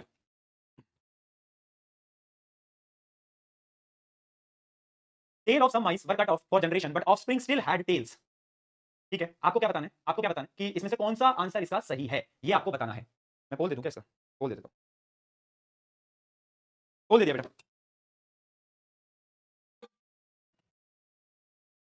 बताओ भैया मेसी या रोनाल्डो, फंस जाऊंगा मैं ना, मेसी ना रोनाल्डो, आपसे सुनील छेत्री है ना, ऑब्वियस बात है यार, इंडियन को सपोर्ट नहीं करेंगे तो किसको करेंगे, सुनील छेत्री, ठीक है, मतलब इंडिया से खेलने के बाद भी वर्ल्ड रैंकिंग में थर्ड पे आ रहे हैं भाई यार, तो सुनील छेत्री आप खुद सोच सकते हो। बहुत बढ़िया, तो इसका आंसर सी आएगा, ऑलमोस्ट सब सी ही दे रहे हैं। देखो क्या बोल रहा है कि कुछ चूहे थे जिनकी पूंछ काट दी गई, बट जब उनकी नेक्स्ट जनरेशन आई तो उनकी पूंछ कटी हुई नहीं थी। ऐसा क्यों? क्योंकि जब आपने उनकी पूंछ काटी तो वो उनका एक्वायर्ड ट्रेड था, और एक्वायर्ड ट्रेड अगली जनरेशन में ट्रांसफर नहीं होता, ठीक है। Acquired traits are not inherited, inherited यानी अगली जनरेशन में ट्रांसफर होना, उसको हम बोलते हैं इनहेरिटेंस, ठीक है, इनहेरिटेड यानी अगली जनरेशन में ट्रांसफर होना, राइट। वो आया था नहीं आया था, वो आया था नहीं आया था, आया था नहीं आया था, जल्दी बताओ। What is DNA? State its role in heredity. DNA क्या होता है? डीऑक्सीराइबोन्यूक्लिक एसिड, और इसका काम क्या होता है? ये हेरिडिटरी इंफॉर्मेशन को स्टोर करता है, और जो एक जनरेशन से दूसरी जनरेशन में ट्रांसफर होता है वो इसी की मदद से होता है ना। अगला देखते हैं, assertion reasoning. Human child bear basic feature of human being, it looks exactly like its parent with very little variation. क्या पहला असर्शन ठीक है? Human child bear basic feature of human being, देखो कोई भी बच्चा होगा तो उसके अंदर बेसिक फीचर तो होगा ही हर एक ह्यूमन बीइंग का, तो ऑब्वियसली बात है दिस इज ट्रू। रीजन इसका देखते हैं, इट लुक एक्जैक्टली लाइक, यानी कि एकदम सेम दिखता है, नहीं, ये रीजन फॉल्स है ना, वेरिएशन आते हैं, वेरिएशन आते हैं, ये ट्रू है, ये फॉल्स है, तो आंसर क्या आएगा? सी आएगा ना शायद, है ना। अगला question, traits are inherited from parents to offspring, क्या बात सही है कि ट्रेड्स पेरेंट्स से ऑफस्प्रिंग में जाते हैं? बात एकदम सही है, ऑफस्प्रिंग से पेरेंट में तो नहीं आएंगे ना भाई, कभी कोई बच्चा लिख के आ जाए traits are inherited from offspring to parent, बच्चे से पिताजी के अंदर ट्रेड जा रहे हैं, है ना, ये ट्रू है। Genes are located on chromosome and carry hereditary information, genes क्या क्रोमोसोम पे होते हैं? हाँ मतलब देखो genes are part of DNA, DNA ही तो क्रोमोसोम बनता है, तो ये स्टेटमेंट एकदम सही है, genes are located on chromosome and carry hereditary information, बात एकदम सही है, ये एकदम ट्रू है। बट क्या ये इसका रीजन है? अब आपको ये बताना है, क्या इसका रीजन है, आपको ये सोच के बताना है बेटा, जल्दी बताना थोड़ा, क्या लगता है, बोलो बोलो जल्दी। बच्चे ए लिख रहे हैं, कुछ बी लिख रहे हैं, कंफ्यूज, ए और बी में बच्चे बहुत कंफ्यूज होते हैं। अगर ध्यान से देखो ना तो आपको रीजन खुद ब खुद मिल जाएगा। अब बिकॉज लगाकर पढ़िया करो, ठीक है। Trait are inherited from parent to offspring because, यानी ट्रेड इनहेरिट हो रहे हैं parent to offspring because genes are located on chromosome and carry hereditary information, बात सही तो है, अरे सही तो है यार, क्योंकि जो जीन्स होते हैं वो एक पेरेंट से दूसरे में कैरी कर लेते हैं, तो इसका आंसर ए आएगा, ना कि बी। मूर्खो, याद रखें बेटा, ए और बी में बच्चे बहुत कंफ्यूज होते हैं। पता है इस चैप्टर में से ना असर्शन रीजनिंग पूछा जाता है, एक क्वेश्चन तो आ जाता है असर्शन रीजनिंग का, तो प्रैक्टिस करके जाना। Human population shows a great deal of variation, true है। All variation in a species have equal chances of survival, नहीं, क्या हर वेरिएशन में इक्वल चांस ऑफ सर्वाइवल होता है? नहीं, ये स्टेटमेंट फॉल्स है, तो इसका आंसर आ जाएगा सी, ठीक है। असर्शन ट्रू है, रीजन फॉल्स है। डिफाइन जीन, जीन डिफाइन कर दोगे, how are characters controlled by gene, देखो जीन को डिफाइन करोगे और ये पूछा गया कि कैरेक्टर्स कैसे कंट्रोल किए जाते हैं bye the help of gene. Gene जो होता है उस वो डीएनए का एक ऐसा पार्ट है जिसके पास सारे कैरेक्टर्स की इंफॉर्मेशन है, ठीक है, इसी वजह से हम इसको बेसिक यूनिट बोलते हैं हेरिडिटी का। तो जब एक जनरेशन से दूसरी जनरेशन में डीएनए मतलब जब हेरिडिटरी इंफॉर्मेशन ट्रांसफर होगी तो it will be by the help of gene, यानी gene is the main character, यानी इसी की वजह से एक जनरेशन से दूसरी जनरेशन में इंफॉर्मेशन पास हो पा रही है। यही डिसाइड कर रहा है कि आपकी आंखों का रंग क्या होगा, बाल का कलर क्या होगा, हाइट क्या होगी, ठीक है जी, बहुत बढ़िया। वेयर आर जीन्स लोकेटेड, बताओ जीन्स कहां लोकेटेड होते हैं, कोई बताएगा? डीएनए का एक सेगमेंट होता है जीन, और इसका करेक्ट आंसर क्या होगा, कोई सोच सकता है? इसका करेक्ट आंसर क्या होगा, बताओ। मैं बताऊं, एक्चुअली में ना जो जीन्स होते हैं ना वो मैंने अभी आपको लिखवाया, अभी क्रोमोसोम्स पे लोकेटेड होते हैं, क्रोमोसोम्स पे लोकेटेड होते हैं जीन, ये याद रखना, ठीक है। अरे है तो डीएनए का ही पार्ट, बट भैया वही डीएनए तो क्रोमोसोम बनता है, अरे ये जो रैंडम डीएनए पड़ा हुआ था यही डीएनए तो क्रोमोसोम बनता है, और उसी क्रोमोसोम का ये छोटा सा पार्ट होता है क्या, जीन, उसी क्रोमोसोम का छोटा सा पार्ट होता है जीन। क्या बात क्लियर है, क्या बात क्लियर है, जल्दी बताओ, जाने क्या? हाँ यस, क्रोमोसोम, क्रोमोसोम। और जो इसका दूसरा पार्ट है ना क्वेश्चन का कि what is there chemical nature, तो अब यहां पर तुम्हें आंसर लिखना है, क्योंकि ये एक्चुअली में पार्ट क्रोमोसोम का है, बट ये बना किससे, बना तो ये डीएनए से ही है, तो इसका केमिकल नेचर कैसा होगा, केमिकल नेचर होगा डीएनए जैसा, डीऑक्सीराइबोन्यूक्लिक एसिड जैसा। हाँ तो इसका केमिकल नेचर डीएनए जैसा होगा। आई बात समझ में, आई बात समझ में, पार्ट क्रोमोसोम का है बट बना तो डीएनए से ही है, तो केमिकल नेचर डीएनए जैसा होगा, बहुत सही। अगला क्वेश्चन, व्हाट आर क्रोमोसोम्स लिख सकते हो, how many pair are present in human, बता दो कितने पेयर हैं? 23 पेयर, बहुत सही। Explain importance of DNA copying and link to variation, ये तो मैं आपको रिप्रोडक्शन में बता चुका हूं, जब डीएनए कॉपी होता है उसमें एरर्स आते हैं और उस एरर्स की वजह से वेरिएशन आता है, और वेरिएशन से क्या होता है, एवोल्यूशन होता है ना। ये पूरा का पूरा आंसर मैं आपको ऑलरेडी पहले बता चुका हूं। Differentiate between acquired and inherited trade, देखो कितनी बार ये क्वेश्चन पूछा गया है, वो जो डिफरेंस टेबल मैंने आपको दिखाई थी ना एक्वायर्ड और इनहेरिटेड का, वो है ना, वो एक्वायर्ड और इनहेरिटेड की याद आ गई, वो टेबल जो मैंने आपको बताई थी। एक्वायर्ड वो है जो कि अगली जनरेशन में ट्रांसफर नहीं हो सकते, इनहेरिटेड वाले ट्रांसफर हो जाते हैं, तो टेबल बहुत इंपॉर्टेंट थी हर स्टूडेंट के लिए। चलिए, why can acquired trait not be inherited, explain with the help of example of tailless mice. देखो एक्वायर्ड ट्रेड्स जो होते हैं that are gained during your life, है ना। तो एक्वायर्ड ट्रेट से आपके डीएनए में कोई चेंज तो आया नहीं। अरे मान लो अगर मेरा हाथ, ओहो मेरा ही हाथ कटाएंगे, किसी और का हाथ काटेंगे, नहीं, मान लो किसी का भी हाथ कट जाए तो क्या उसके डीएनए में कोई बदलाव आ जाएगा? नहीं आएगा यार, ऑब्वियसली नहीं आएगा, है ना। जब तक डीएनए में बदलाव नहीं आया वो कैसे इनहेरिट कर पाएगा? तो it can not be inherited, ठीक है। और इसका एग्जांपल आप ले सकते हो माइस वाला, एक चूहा था, अगर उसकी पूंछ काट दे, जब उसकी नेक्स्ट जनरेशन आएगी तो उसमें टेल कटी हुई नहीं आएगी, the next generation will be with tail, वो टेल के साथ ही आएगी अगली जनरेशन। यस और नो, ऑब्वियस सी बात है ना। इसका मतलब है acquired trait can not be inherited. चलो बताओ क्या ये चीज क्लियर है बेटा? अगर क्लियर है तो एक बार पीके लिख दो फटाफट से। अगर ये सब क्लियर है तो पीके लिख दो एक बार फटाफट से, जल्दी फटाफट से। ये क्वेश्चन आपको मैं होमवर्क देके जा रहा हूं, एक लास्ट क्वेश्चन है जो कि मुझे आपको होमवर्क देना है, वो है ये सब मैं आपको आज पढ़ा चुका हूं। Define haploid and diploid, the chromosome number of the parent and offspring are same. इसके बारे में सोच के आना, आज मैंने आपको हिंट दी थी वैसे कि क्रोमोसोम का नंबर पेरेंट और ऑफस्प्रिंग का सेम कैसे होता है ना। इसके बारे में सोच के आना। How many genes set does a germ cell have? कितने जीन जर्म सेल के पास आते हैं, या फिर जीन छोड़ो ये लिखो कितने क्रोमोसोम जर्म सेल के पास कितने क्रोमोसोम होते हैं। ये एक और, तो ये आपके कुछ 3 सवाल हैं जिनके बारे में आप सोच के आओगे कल, ठीक है। कल इनके बारे में डिस्कस भी क्लास के अंदर कर लेंगे। चलिए ओए ये क्या लगा दिया?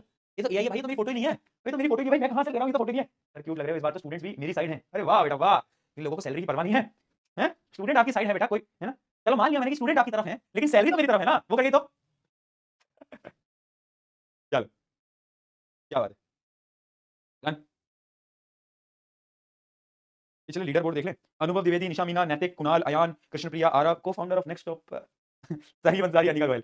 चलो बहुत बढ़िया, सही है। और सब बढ़िया दोस्तों, कोई समस्या लाइफ के अंदर, कोई प्रॉब्लम लाइफ के अंदर तो बता दो, बताओ बताओ। कोई परेशान तो नहीं कर रहा? हाँ कोई परेशान तो नहीं कर रहा? सर मेरे दोस्त मुझे बुली करते हैं। देखो हमारे ना स्कूल में हर किसी का एक ऐसा दोस्त होता है जो थोड़ा सा मोटा होता है ना। और फीमेल फ्रेंड्स जो होती हैं उसकी वो बहुत सारी होती हैं, देखा तुमने, है ना। अब उसको तो पता नहीं है, बट सारी जो फीमेल लड़कियां हैं वो उसको फ्रेंड जोन कर बैठी है ना। देखा तुमने, नोट करा? एक ऐसा लड़का होता है हर क्लास के अंदर होता है ना। वैसे बुली बुली मत किया करो किसी को, क्यों परेशान होते हो? बहुत ऐसे स्टूडेंट्स हैं जो कि अपनी स्कूल लाइफ के अंदर बुली होते हैं। आई होप अगर आपका दोस्त ऐसा कोई हो रहा है तो प्लीज उसकी मदद किया करो, समझ रहे हो बात को? ऐसा मत किया करो किसी के साथ, क्यों अच्छा नहीं लगता। और आपको नहीं पता आजकल पता क्या हो गया है कि एक तो बच्चे बहुत मेंटली सब वीक है, मतलब थोड़ा सा कोई बोलता है तो परेशान हो जाते हैं, है ना। ऐसा मैं देखता हूं। तो इसलिए आप किसी को कुछ बोलोगे, किसी को बुरा लगेगा, तो इसलिए ट्राई करो कि आप अपने दोस्तों, अपने दोस्तों का हंसी मजाक उड़ाओ, और जिसको आप नहीं जानते, जिससे आपकी ज्यादा बात नहीं होती, एटलीस्ट उसके साथ आप कुछ भी बुरा ना करो, ठीक है। क्योंकि लाइफ जो होता है वो ऐसा होता है, एक सर्कल होती है। अगर आज तुम किसी के साथ करोगे गलत तो घूम के फिर तुम्हारे पास आएगा, है ना। तीर की तरह लाइफ, तुम किसी पे छोड़ोगे घूम के तुम पे लगना है वो, समझ रहे हो ना बात को? ठीक है हाँ, ऐसा ही होता है। चलो एंड करें, कल मिले भैया। कितना टाइम लगेगा लेक्चर? अभी तो पहला लेक्चर हुआ है। कल मैं आपको मेंडल्स के लॉ पढ़ाऊंगा, तीसरे लेक्चर में भी मैं आपको मेंडल्स के लॉ पढ़ाऊंगा, चौथे लेक्चर में हम कुछ क्रोमोसोम क्रोमोसोम खेलेंगे। हाँ 4 लेक्चर लगेंगे, पांचवा आपका होगा डाउट। 5 ही है, 5 लेक्चर का ये चैप्टर, ठीक है। On this note, evolution evolution हट टू बेटा सिलेबस है। एवोल्यूशन नहीं है, सिर्फ हेरिडिटी, एनसीईआरटी एनसीईआरटी सबसे एवोल्यूशन डिलीटेड है। पिछले 3 साल पहले ही डिलीट कर दिया गया था, कौन से जमाने में हो, है ना। वो डिलीटेड हो चुका है ऑलरेडी, वो ऑलरेडी डिलीटेड है। अगर तुम स्टेट बोर्ड वाले हो तो मुझे बता देना, आपके में अगर आएगा तो फिर मैं देखता हूं, मैं आपको किसी प्रकार से वो पढ़ाने की कोशिश करता हूं, है ना। या तो आपको रिकॉर्डेड लेक्चर मिल जाएगा उसका, अगर आप स्टेट बोर्ड में हो और आपके आ रहा है तो बता देना, कोई टेंशन वाली बात नहीं है। तुम पीके भैया से बोलोगे, डिमांड करोगे तो मैं मना तो कर नहीं दूंगा, ऑब्वियस सी बात है भाई, तुम्हारा बड़ा भाई हूं, है ना, तो तुम्हें मना नहीं कर सकता, तो टेंशन मत लो, अगर बोलोगे तो करा देंगे, ठीक है।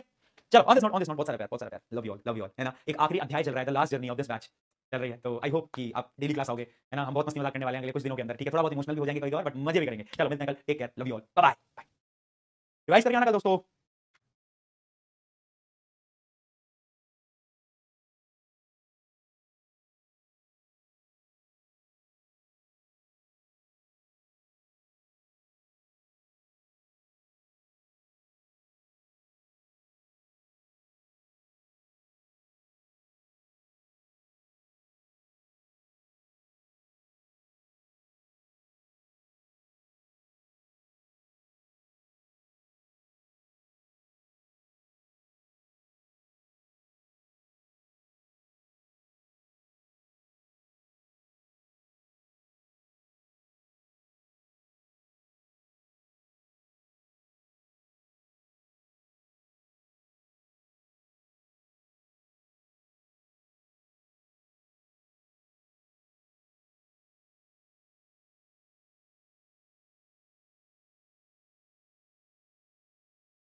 क्या आप लोगों को मेरी आवाज आ रही है?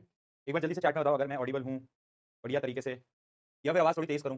भैया आवाज तेज कर दो, रुको रुको भाई रुको, थोड़ी सी आवाज तेज करिए, आप बताओ अब मैं ऑडिबल, ऑडिबल हूँ? बहुत बढ़िया।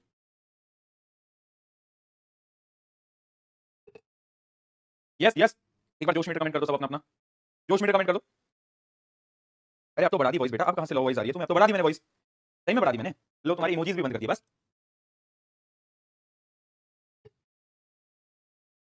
बहुत बढ़िया, सबका जोश भी आ गया है। Let us start. चलो सबसे पहले तो हाथ जोड़ के माफी, आज की क्लास लेट स्टार्ट करी है ना, अपन 5:15 पे स्टार्ट करते हैं। 5:30 बज गए जब मैंने स्टार्ट करी है। एंड ऑनेस्टली झूठ नहीं बोलूंगा तुमसे, थोड़ा सा कल भी मैंने आपको बताया कि जो तबीयत थी वो कल खराब थी और आज थोड़ी सी और ज्यादा खराब हो गई। आपको दिख भी रहा होगा थोड़ा चेहरे से, थोड़ा सा मैं लो रहूंगा आज। शायद तुम्हें उतनी एनर्जी से नहीं पढ़ा पाऊं, बट मैं अपना 101% लगाऊंगा। ठीक है, पहले मैं सोच रहा था आज की क्लास कैंसिल कर देते हैं, बट देन आई डिसाइडेड कि कुछ समय बचा है अपना साथ में, तो I don't want to waste that time, right. तो इसलिए मैं सोचा कि आज भी हम क्लास ले लेते हैं, थोड़ी सी लेट लेंगे बट क्लास जरूर लेंगे। ठीक है, चलो स्टार्ट करें। सही है, बहुत बढ़िया बहुत बढ़िया, है ना। थोड़ी सी तबीयत खराब है, बाकी कुछ नहीं बेटा, हो जाएगा, 1-2 दिन में ठीक हो जाएगा। वो थोड़ा बहुत फीवर वगैरह होता है तो 1-2 दिन लगते हैं, फिर ठीक हो जाता है, राइट। चलो आ जाओ, कल का रिवाइज कर लिया सबने? जो कल पढ़ाया था क्या हम वो रिवाइज करके आए हैं? बहुत बढ़िया, बिल्कुल करके आए हैं भैया। क्यों नहीं करके आएंगे, क्यों नहीं करके आएंगे, बिल्कुल करके आएंगे हम भैया। हाँ बहुत सही बहुत सही बहुत सही बहुत सही, ठीक है ना। तो कल हमने क्या क्या पढ़ा था बेटा, अगर तुम्हें याद हो? हमने कल बहुत सारे डेफिनेशंस पढ़ी थी, है ना, जैसे डीएनए, क्रोमोसोम, क्रोमेटिन, हेरिडिटी क्या होता है, जीन क्या होता है, एलील क्या होता है, homozygous condition, heterozygous condition, diploid और हैप्लॉइड। दो प्रकार के सेल होते हैं ना, डिप्लॉइड डबल, दो क्रोमोसोम पेयर में होते हैं क्रोमोसोम, जबकि जो हैप्लॉइड होते हैं तुम्हारी तरह सिंगल होता है, यानी उसके अंदर जो क्रोमोसोम का नंबर होता है वो अकेला होता है, पेयर में नहीं होता क्रोमोसोम, राइट। याद है? ब्लैक स्क्रीन, कौन सी स्क्रीन बेटा, कौन सी स्क्रीन? ब्लैक स्क्रीन, काला जादू। बड़े दिनों बाद आया है ब्लैक स्क्रीन का, स्वागत कर दो यार एक बार, है ना, ब्लैक स्क्रीन का स्वागत कर दो एक बार। ये क्वेश्चन था जो कि मैंने आपको बोला था कल मैं डिस्कस करूंगा अभी, आई गेस, है ना। ये सबने कर लिया था क्या सॉल्व? बताओ, डिफाइन हैप्लॉइड एंड हैप्लॉइड, क्या तुम डिफाइन कर सकते हो? ठीक है, the chromosome number of the parent and offspring are same, क्या ये सब सोच के आए? ये वाला क्वेश्चन मैंने बोला था कि मैं कल डिस्कस भी करूंगा क्लास के अंदर।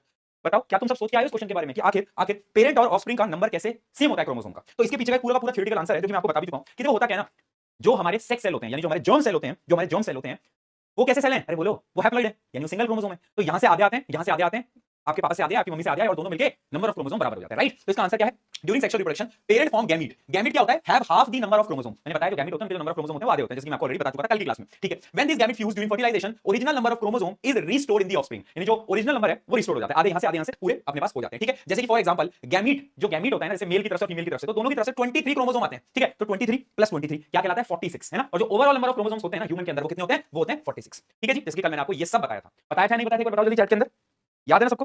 बहुत सही। चलो अब हम अगले टॉपिक की तरफ बढ़ते हैं बेटा। आज हम कुछ नई बातें करेंगे, नए टॉपिक्स हम पढ़ने वाले हैं, राइट। कुछ नई सुंदर बातें हम आज करेंगे, जिसके अंदर सबसे पहली बात है हमारी लॉ ऑफ इनहेरिटेंस। ये क्या होता है, कोई सोच सकता है ये क्या होता है? Law of inheritance, law of inheritance. क्या डेट शीट, क्या हो गया डेट शीट का? मुझे आइडिया नहीं है बेटा, आज मैंने कुछ भी नहीं देखा, मैं तो सुबह से बेड रेस्ट पे। क्या हो गया डेट शीट का? फाइनल डेट शीट आ गई, ऐसा कुछ है? कहां देख लिया तुमने? डेट शीट तो पहले आ गई, कोई नई डेट शीट आई है चेंजेस के साथ? क्या डेट शीट, मैं समझ नहीं पाया। फाइनल न्यू डेट शीट आ गई है, डेट शीट। मुझे अभी आज बेटा कुछ भी आइडिया नहीं है, मैंने सुबह से फोन भी नहीं ज्यादा चलाया।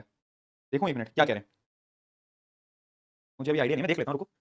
डेट शीट ऐसा कुछ आए तो हैं शायद, इंटरनेट पे दिखा तो रहा है। सीबीएसई ने कोई नई डेट शीट रिलीज कर दी है भाई, क्या हो गया? कोई नई डेट शीट आ गई लगता है, वो सेम ही अलग है, चेक करें। अरे दिखा दे भाई, एक तो वेबसाइट लोग इतनी गंदी बनाते हैं, ऐड आते रहते हैं। कोई भी वेबसाइट खोलो सबसे पहले 1500 ऐड दिखाएगा मुझे। अरे मुझे नहीं देखने भाई यार, मुझे डायरेक्टली बता दे। हाँ एक डेट शीट आई तो है, ये क्या है? ठीक है, 10th के एग्जाम्स के अंदर क्या चेंजेस हैं? एग्जाम स्टार्ट हो रहे हैं 17 फरवरी से। पहला एग्जाम है आपका मैथ का, जैसा पहला भी था। उसके अलावा 21 तारीख को, यानी आपको गैप मिला है कितना? 18, 19, 20, 3 दिन का गैप है। उसमें आपका इंग्लिश का पेपर है ना। फिर उसके बाद आपको अगला पेपर किसका है? जैसे साइंस है अगला इंग्लिश के बाद, है ना। तो 21 के बाद 25 को साइंस है, तो 22, 23, 24 सेम ही तो है। 3 दिन का पहले भी गैप था, 3 दिन का अब भी गैप है, क्या चेंज आ गया भाई? ठीक है, ये भी सेम है। उसके अलावा फिर आपका आईटी आएगा, आईटी में सिर्फ 1 दिन की छुट्टी है एज यूजुअल, ठीक है। फिर हिंदी का पेपर है ना, तो जो हिंदी का पेपर है आपका, उसमें भी आपको ज्यादा गैप नहीं मिल पा रहा है। और फाइनली एसएसटी के पेपर में आपको अच्छा खासा गैप जैसे पहला मिला था, सेम ही तो है ऑलमोस्ट, वही 4 दिन का गैप एसएसटी के अंदर है। हाँ बताओ, ऑलमोस्ट सेम ही तो है ना, एकदम सेम है।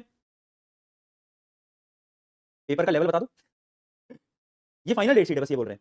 हाँ तो वो तो पता है, मैं तुम्हें बताऊं, सीबीएसई जो पहले जो टेंटेटिव डेट शीट निकालती है ना, ये सब स्कैम होता है। जो पहली वाली डेट शीट होती है वही फाइनल डेट शीट होती है, वो तो बस पहले बच्चों को दिखा देती है। और जैसे चॉकलेट नहीं देती है बच्चों को कुछ काम करवाने के लिए, सीबीएसई को चॉकलेट देती है कि देख टेंटेटिव है, अभी फाइनल नहीं है, और बाद में उसको फाइनल कर देती है। तो ये बस स्कैम होता है तुम्हारे साथ, बाकी कुछ भी नहीं है। तो इसलिए फाइनली डेट शीट आ चुकी है। अब आई होप कि आप प्रिपेयर करना स्टार्ट कर दोगे। अब आपको क्लियरली पता चल गया है कि भाई सब कुछ सेम ही है, छुट्टियां थोड़ी कम मिल रही हैं। साइंस के अंदर 3 दिन है, 3 दिन और मोर देन इनफ। 3 दिन के अंदर अगर तुम लग के प्रैक्टिस करोगे, तुम्हारा बहुत बढ़िया पेपर चला जाएगा। मुझे सबसे अच्छा तुम्हारे लिए पता है क्या लग रहा है? कि तुम्हारा पहला पेपर मैथ्स का है।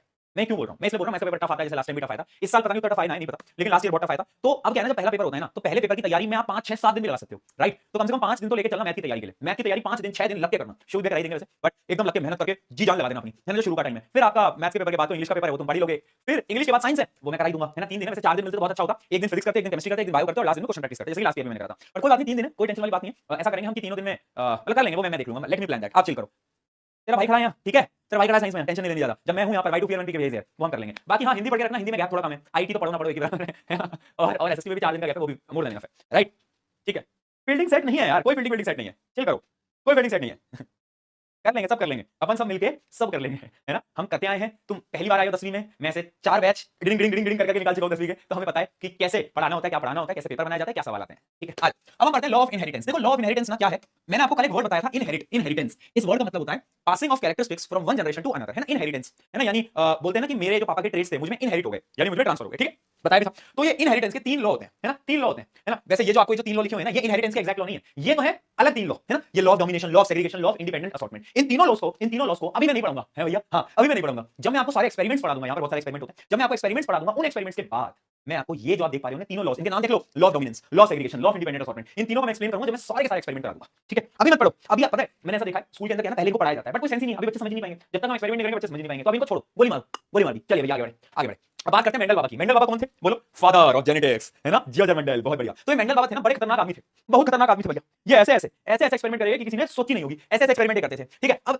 इनके क्या था, इनका गार्डन हुआ करता था, गार्डन हुआ करता था, है ना, गार्डन से मुझे रोहित शर्मा याद आ जाता है, but ठीक है। तो गार्डन हुआ करता था, तो क्या होता है ना कि गार्डन में आदमी क्या है, गार्डन में घूमे, है ना, चिल करे, चाय वाय पिए, नहीं, इनको कुछ और करना था जीवन में। तो मेंडल बाबा ने क्या करा, अपने गार्डन में अलग अलग प्रकार के पौधे उगाए, मतलब एक ही पौधा था, उसकी अलग अलग वैरायटी उगाई। उस पौधे को हम बोलते हैं पी प्लांट। क्या बोलते हैं बेटा, पी प्लांट, है ना, पी प्लांट। अरे मटर मटर मटर मटर मटर मटर मटर, देखा तुमने, मटर मटर मटर, हाँ। तो कि इनको मटर की खेती करनी थी, मजा आ रहा था इनको, और अलग अलग प्रकार के मटर बना रहे हो भैया बैठ के, है ना। तो ये करते थे, ठीक है। तो पढ़ते हैं इनके बारे में, पढ़ते हैं इनके बारे में। ही टुक पी प्लांट। अब पी प्लांट का जो साइंटिफिक नेम होता है वो क्या होता है, पाइसम सटाइम। क्या होता है, पाइसम सटाइम। ये क्या होता है, इसका साइंटिफिक नेम याद रखना, इसका पी प्लांट का, ठीक है।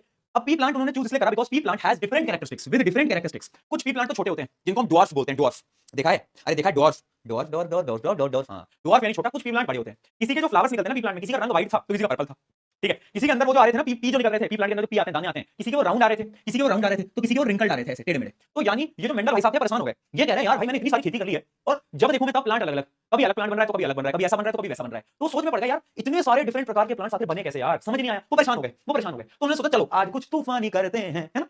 ऑब्वियसली बात है, उस टाइम पे स्काई डाइविंग नहीं हुआ करती थी, माउंटेन क्लाइंबिंग नहीं हुआ करती, तो बेचारे क्या करेंगे तूफानी। तो उन्होंने सोचा कुछ और तूफानी करते हैं। तो उन्होंने अब कुछ एक्सपेरिमेंट करना स्टार्ट करा। अब एक्सपेरिमेंट करने से पहले तुम्हें मैं मटर की खासियत बताना चाहता हूं, यानी मैं आपको पी प्लांट की खासियत बताना चाहता हूं। ये जो पी प्लांट होता है ना बेटा, ये बहुत खतरनाक इंसान है, इंसानी सॉरी प्लांट है। क्यों, क्योंकि इनकी प्रॉपर्टीज बहुत सारी है। मैं तुम्हें कुछ कैरेक्टरिस्टिक्स बताता हूं, ये सारे कैरेक्टरिस्टिक्स आपको याद रखने पड़ेंगे, ठीक है। जैसे कि सबसे पहले शेप ऑफ द सीड। जो सीड होती है ना, सीड पी प्लांट की, कुछ सीड तो राउंड होती है और कुछ रिंकल्ड होती है, कुछ राउंड होती है, कुछ रिंकल्ड होती है। ब्राइटनेस कम करते हैं, अब बताओ दिख रहा है, कुछ राउंड होती है और कुछ ऐसी होती है रिंकल्ड होती है,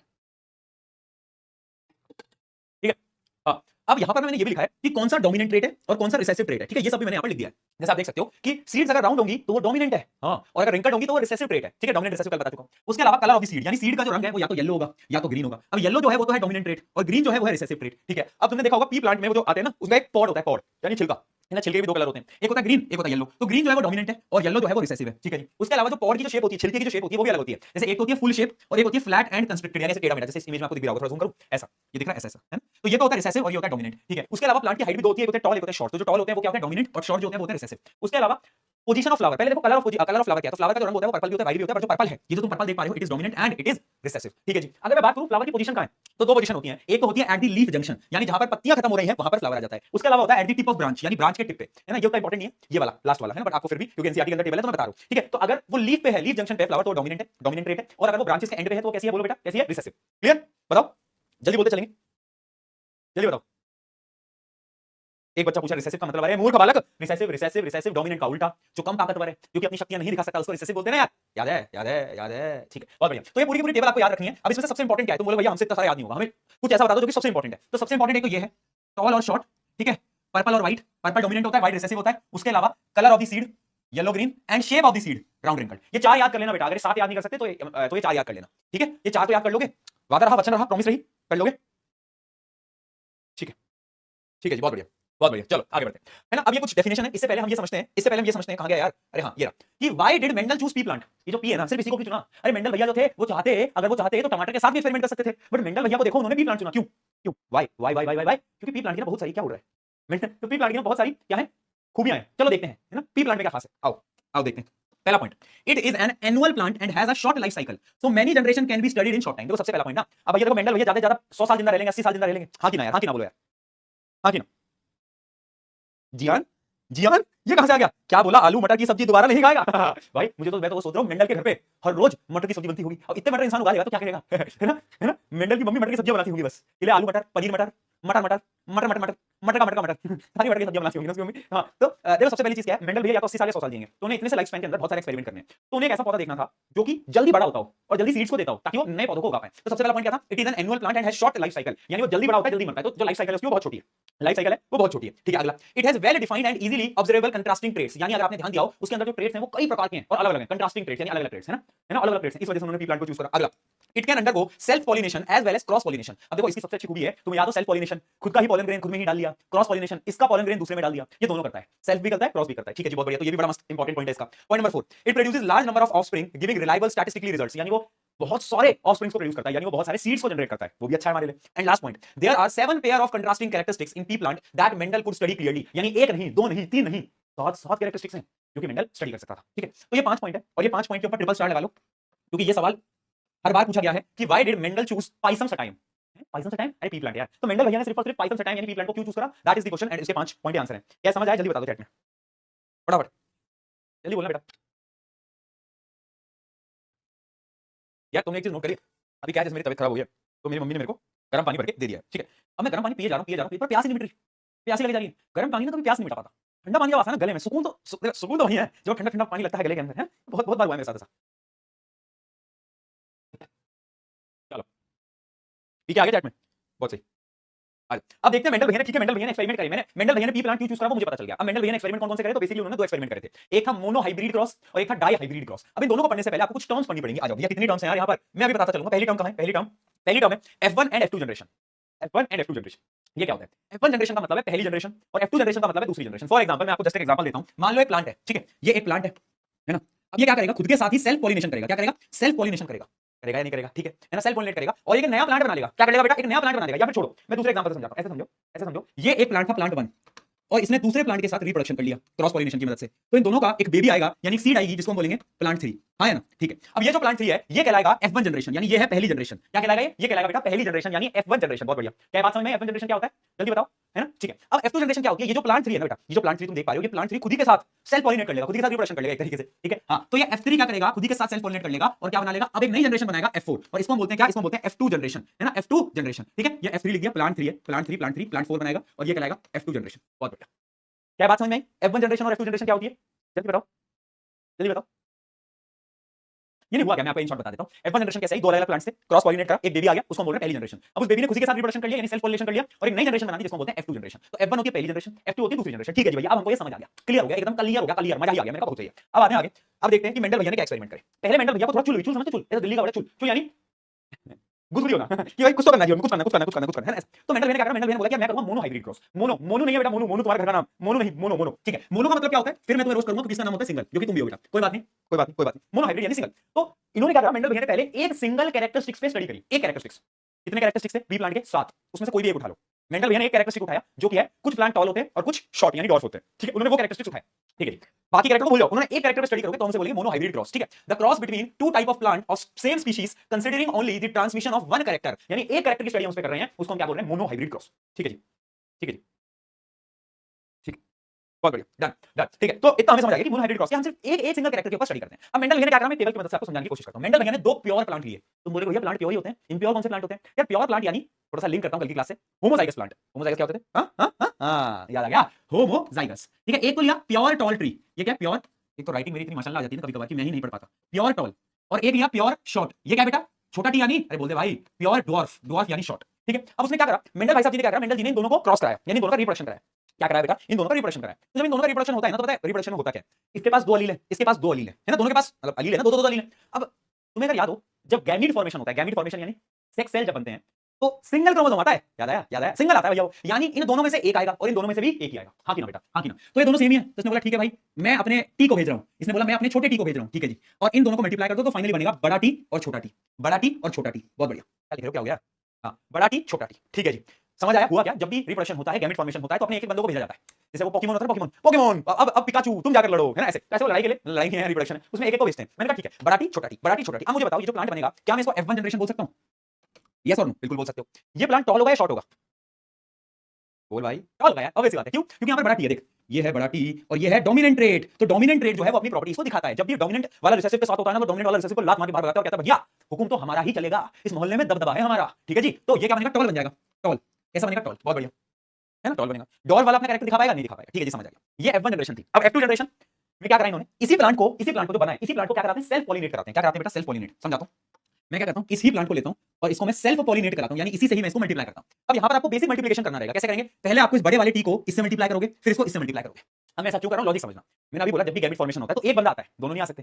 तो अगर मैं सिर्फ इसको भेज दूंगा तो इसके लिए भेदभाव हो जाएगा ना यार, है ना, हो जाएगा नहीं, खुद बताओ। अगर मैं इसको भेज दूंगा तो भेदभाव हो जाएगा, सिमिलरली अगर मैं इन दोनों में से इसको भेज दूंगा तो भेदभाव हो जाएगा, यानी सबको एक एक चांस तो मिलनी चाहिए। प्रकृति का नियम है everyone should get equal opportunity, that is the reality, ठीक है। तो अब मैं क्या करूंगा, सबसे पहले इसको अपॉर्चुनिटी दूंगा, तो पहले इसको इसके साथ कराओ तो क्या बनेगा, बड़ा टी बड़ा टी, फिर इसी को इसके साथ कराओ तो क्या बनेगा, बड़ा टी छोटा टी, फिर इसको उठाओ और इसको इसके साथ कराओ, क्या बनेगा, छोटा टी बड़ा टी। बट लिखोगे कैसे, लिखोगे ऐसे ही, क्योंकि डोमिनेंट ट्रेड को पहले लिखना होता है, वैसी बात है। फिर इसको इसके साथ कराओ तो क्या बनेगा, छोटा टी छोटा टी, यानी चार पॉसिबिलिटी बन गई, यानी क्या बन गई बेटा, चार पॉसिबिलिटी बन गई। मुझे अब ये बताओ इनमें से कितने प्लांट्स टॉल होंगे, कितने प्लांट्स टॉल होंगे इनमें से, चार में से,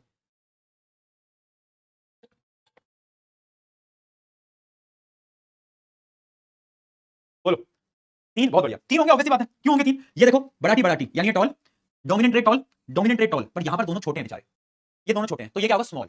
यानी अगर मैं टॉल और स्मॉल का रेशियो लिखूं या फिर टॉल और ड्वार्फ का रेशियो लिखूं तो वो कितना होगा बेटा, वो होगा 3:1। यस और नो, जल्दी बताओ, क्या वो 3:1 नहीं होगा बेटा, बिल्कुल होगा 3:1, बात एकदम आपकी सही है भैया, है ना, क्यों, क्योंकि ये तीन है और ये एक है, ये तीन है ये एक है, बड़ी नाइंसाफी है, बड़ी नाइंसाफी है। और ये जो रेशियो है ना बेटा, इस रेशियो को हम बोलते हैं क्या, बोलो, फिनोटिपिक रेशियो। अभी समझाऊंगा, अभी समझाऊंगा, चल करो, डेफिनेशन में लिखो, ठीक। टॉल और शॉर्ट का रेशियो आ गया 3:1, है ना। लेकिन अगर मुझे एलील के हिसाब से रेशियो लिखना हो, एलील के हिसाब से, एलील होता है ना, एलील, एलील के हिसाब से रेशियो लिखना हो, तो देखो ये एलील अलग है, ये दोनों एलील सेम है, देखो ये दोनों सेम है ना, और ये अलग है। तो अगर मुझे एलील के हिसाब से रेशियो लिखना हो तो क्या मैं लिख सकता हूं, 1:2:1। यस और नो, जल्दी बताओ, क्योंकि ये अलग है, ये अलग है और ये दोनों सेम है, तो क्या मैं एलील के हिसाब से अगर रेशियो लिखूं तो मैं लिख सकता हूं 1:2:1। यस और नो, बिल्कुल लिख सकते हो। और इसको हम बोलते हैं जीनोटिपिक रेशियो। अभी जो दोनों रेशियो है ना, इनकी डेफिनेशन देखते हैं, आ जाओ पहले डेफिनेशन देखते हैं जल्दी से, आ गया, आ जा भाई, ओए हुई, ये रहा। जीनोटाइप क्या होता है, जीनोटिपिक रेशियो क्या होता है, जीनोटाइप क्या होता है, देखो genotype the unique DNA sequence और allele combination inherited from the parent, यानी एलील कैसे जुड़े हुए हैं उनको हम क्या बोलते हैं, जीनोटाइप, उनको क्या बोलते हैं, जीनोटाइप। जीनोटाइप यानी मेरे जो एलील है, मेरे बॉडी के एलील कैसे जुड़े हुए हैं, जैसे कि वहां पर कुछ प्लांट के एलील ऐसे जुड़े हुए थे, कुछ के ऐसे जुड़े हुए थे और कुछ के ऐसे जुड़े हुए थे, यस और नो, है ना। तो जीनोटाइपिक रेशियो क्या हुआ, 1:2:1। आई बात समझ में, आई बात समझ में। जबकि फिनोटाइप क्या होता है, फिनोटाइप का मतलब होता है कि दिखने में कैसे प्लांट, ऑब्जर्वेशन में कैसे हैं, तो ऑब्जर्वेशन में तीन जो थे वो तो टॉल थे और एक जो था वो छोटा था, तो इसलिए फिनोटाइपिक रेशियो क्या हो गया, 3:1। तो फिनोटाइप क्या होता है, observable trait like appearance and behaviour influenced by genotype and environment, यानी दिखता कैसा है भाई वो क्या कहलाएगा, वो कहलाएगा फिनोटाइप। और जीनोटाइप यानी अलील कैसे हैं उसके, उसके अलील कैसे हैं, ठीक है जी। क्या ये बात हमको समझ आई, जल्दी बताओ, जल्दी बताओ।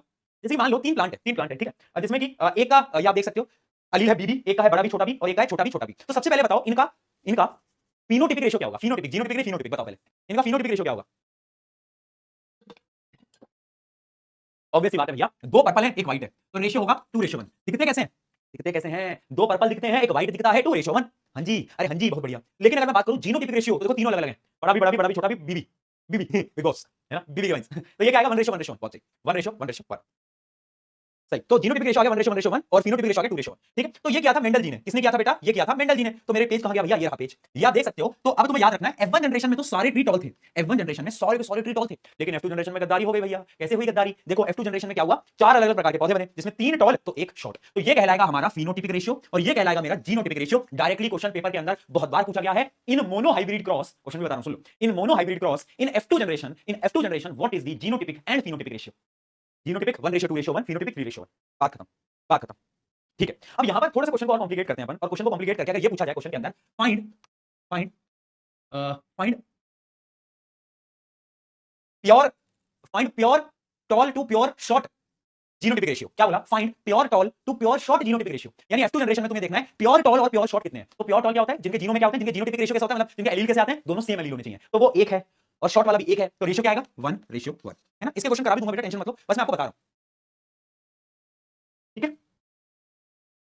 बहुत बढ़िया, बहुत सही, बहुत बढ़िया, सही। तो यानी आप इतना समझ लो बेटा, मैंने आपको अभी तक क्या बताया कि ये था mono hybrid cross. Mono hybrid cross के अंदर क्या है, मेंडल भैया ने कुछ एक्सपेरिमेंट करे। पहले एक्सपेरिमेंट में उन्होंने क्या करा, उन्होंने प्योर टॉल लिया प्योर शॉर्ट लिया, दोनों को मिलाया, एक एक बंदों ने पार्टिसिपेट करा और क्या बना, टीटी बन गया, है ना, टीटी, बड़ा टी छोटा टी, तो प्लांट बन गया टॉल। फिर मेंडल भैया ने बोला तो मैं F2 जनरेशन बनाऊंगा, और F2 जनरेशन में उन्होंने इसी को इसी के साथ सेल्फ पॉलिनेशन करा। सेल्फ पॉलिनेशन में याद रखना सबको बराबर बराबर मौका मिलेगा। तो पहले ये इससे मल्टीप्लाई होगा, फिर ये, अरे अरे भैया ये क्या हो गया, हां पहले ये इससे मल्टीप्लाई होगा, फिर ये इससे मल्टीप्लाई होगा, फिर ये इससे होगा, फिर ये इससे होगा, ऐसे चार प्रकार के कॉम्बिनेशन बन गया जिसमें कि तीन टॉल थे एक शॉर्ट था, और ये रहा जीनोटाइपिक रेशियो। डन, सही, बहुत बढ़िया। आई होप आपको समझ आया हो क्योंकि बहुत इंपॉर्टेंट पॉइंट था, ठीक है, ठीक है। यहां पर लिख भी रखा है मैंने, फिनोटाइपिक और जीनोटाइपिक रेशियो क्या है।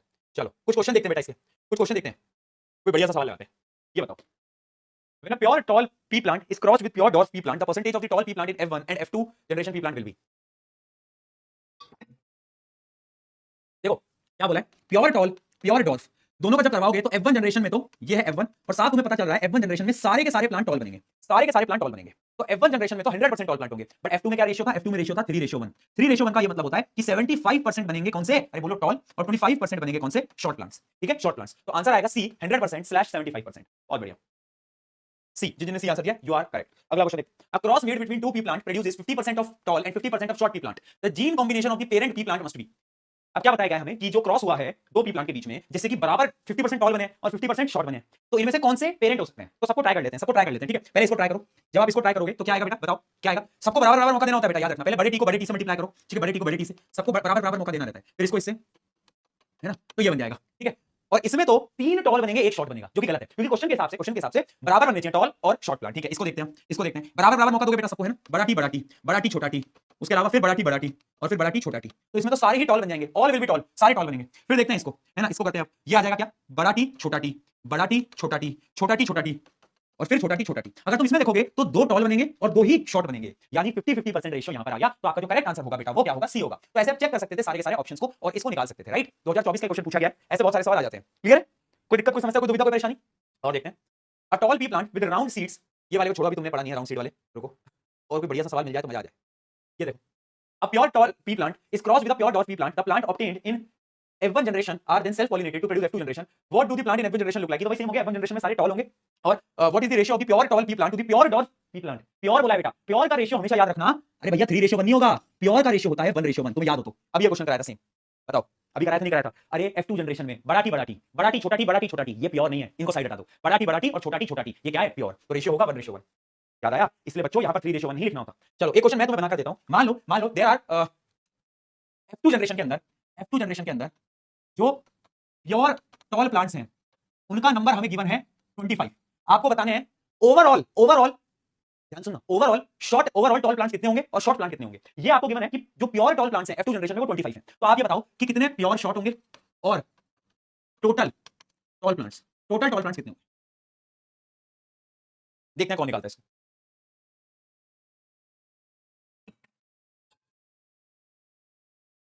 बहुत बढ़िया। देखो यार, ऑब्वियसली बात है, तुम्हें रेशियो याद हो, pure tall 1:2:1, pure tall 1, pure short 1, और ये क्या थे, ये थे तो टॉल ही, लेकिन ये मिक्स्ड थे, ठीक है। तो अगर 25 प्योर टॉल है तो 25 ही कितने होंगे, प्योर शॉर्ट होंगे, हाँ है ना, प्योर शॉर्ट भी 25 होंगे और उसके दो गुना क्या होंगे, ये टॉल होंगे। तो 2 गुना कर दो 25 का, तो ये आ जाएगा 50, ठीक है। ये था 25, ये था 50 और ये भी था 25, ठीक है। अब लास्ट में पूछा गया है टोटल टॉल, ओवरऑल टॉल कितने हैं, तो ये तो पहले टॉल थे ही अब ये भी हमें पता है कि ये भी टॉल है, तो दोनों का ऐड कर लो, आंसर इज 75। राइट, बहुत बढ़िया, सही है, आ रहा है समझ में?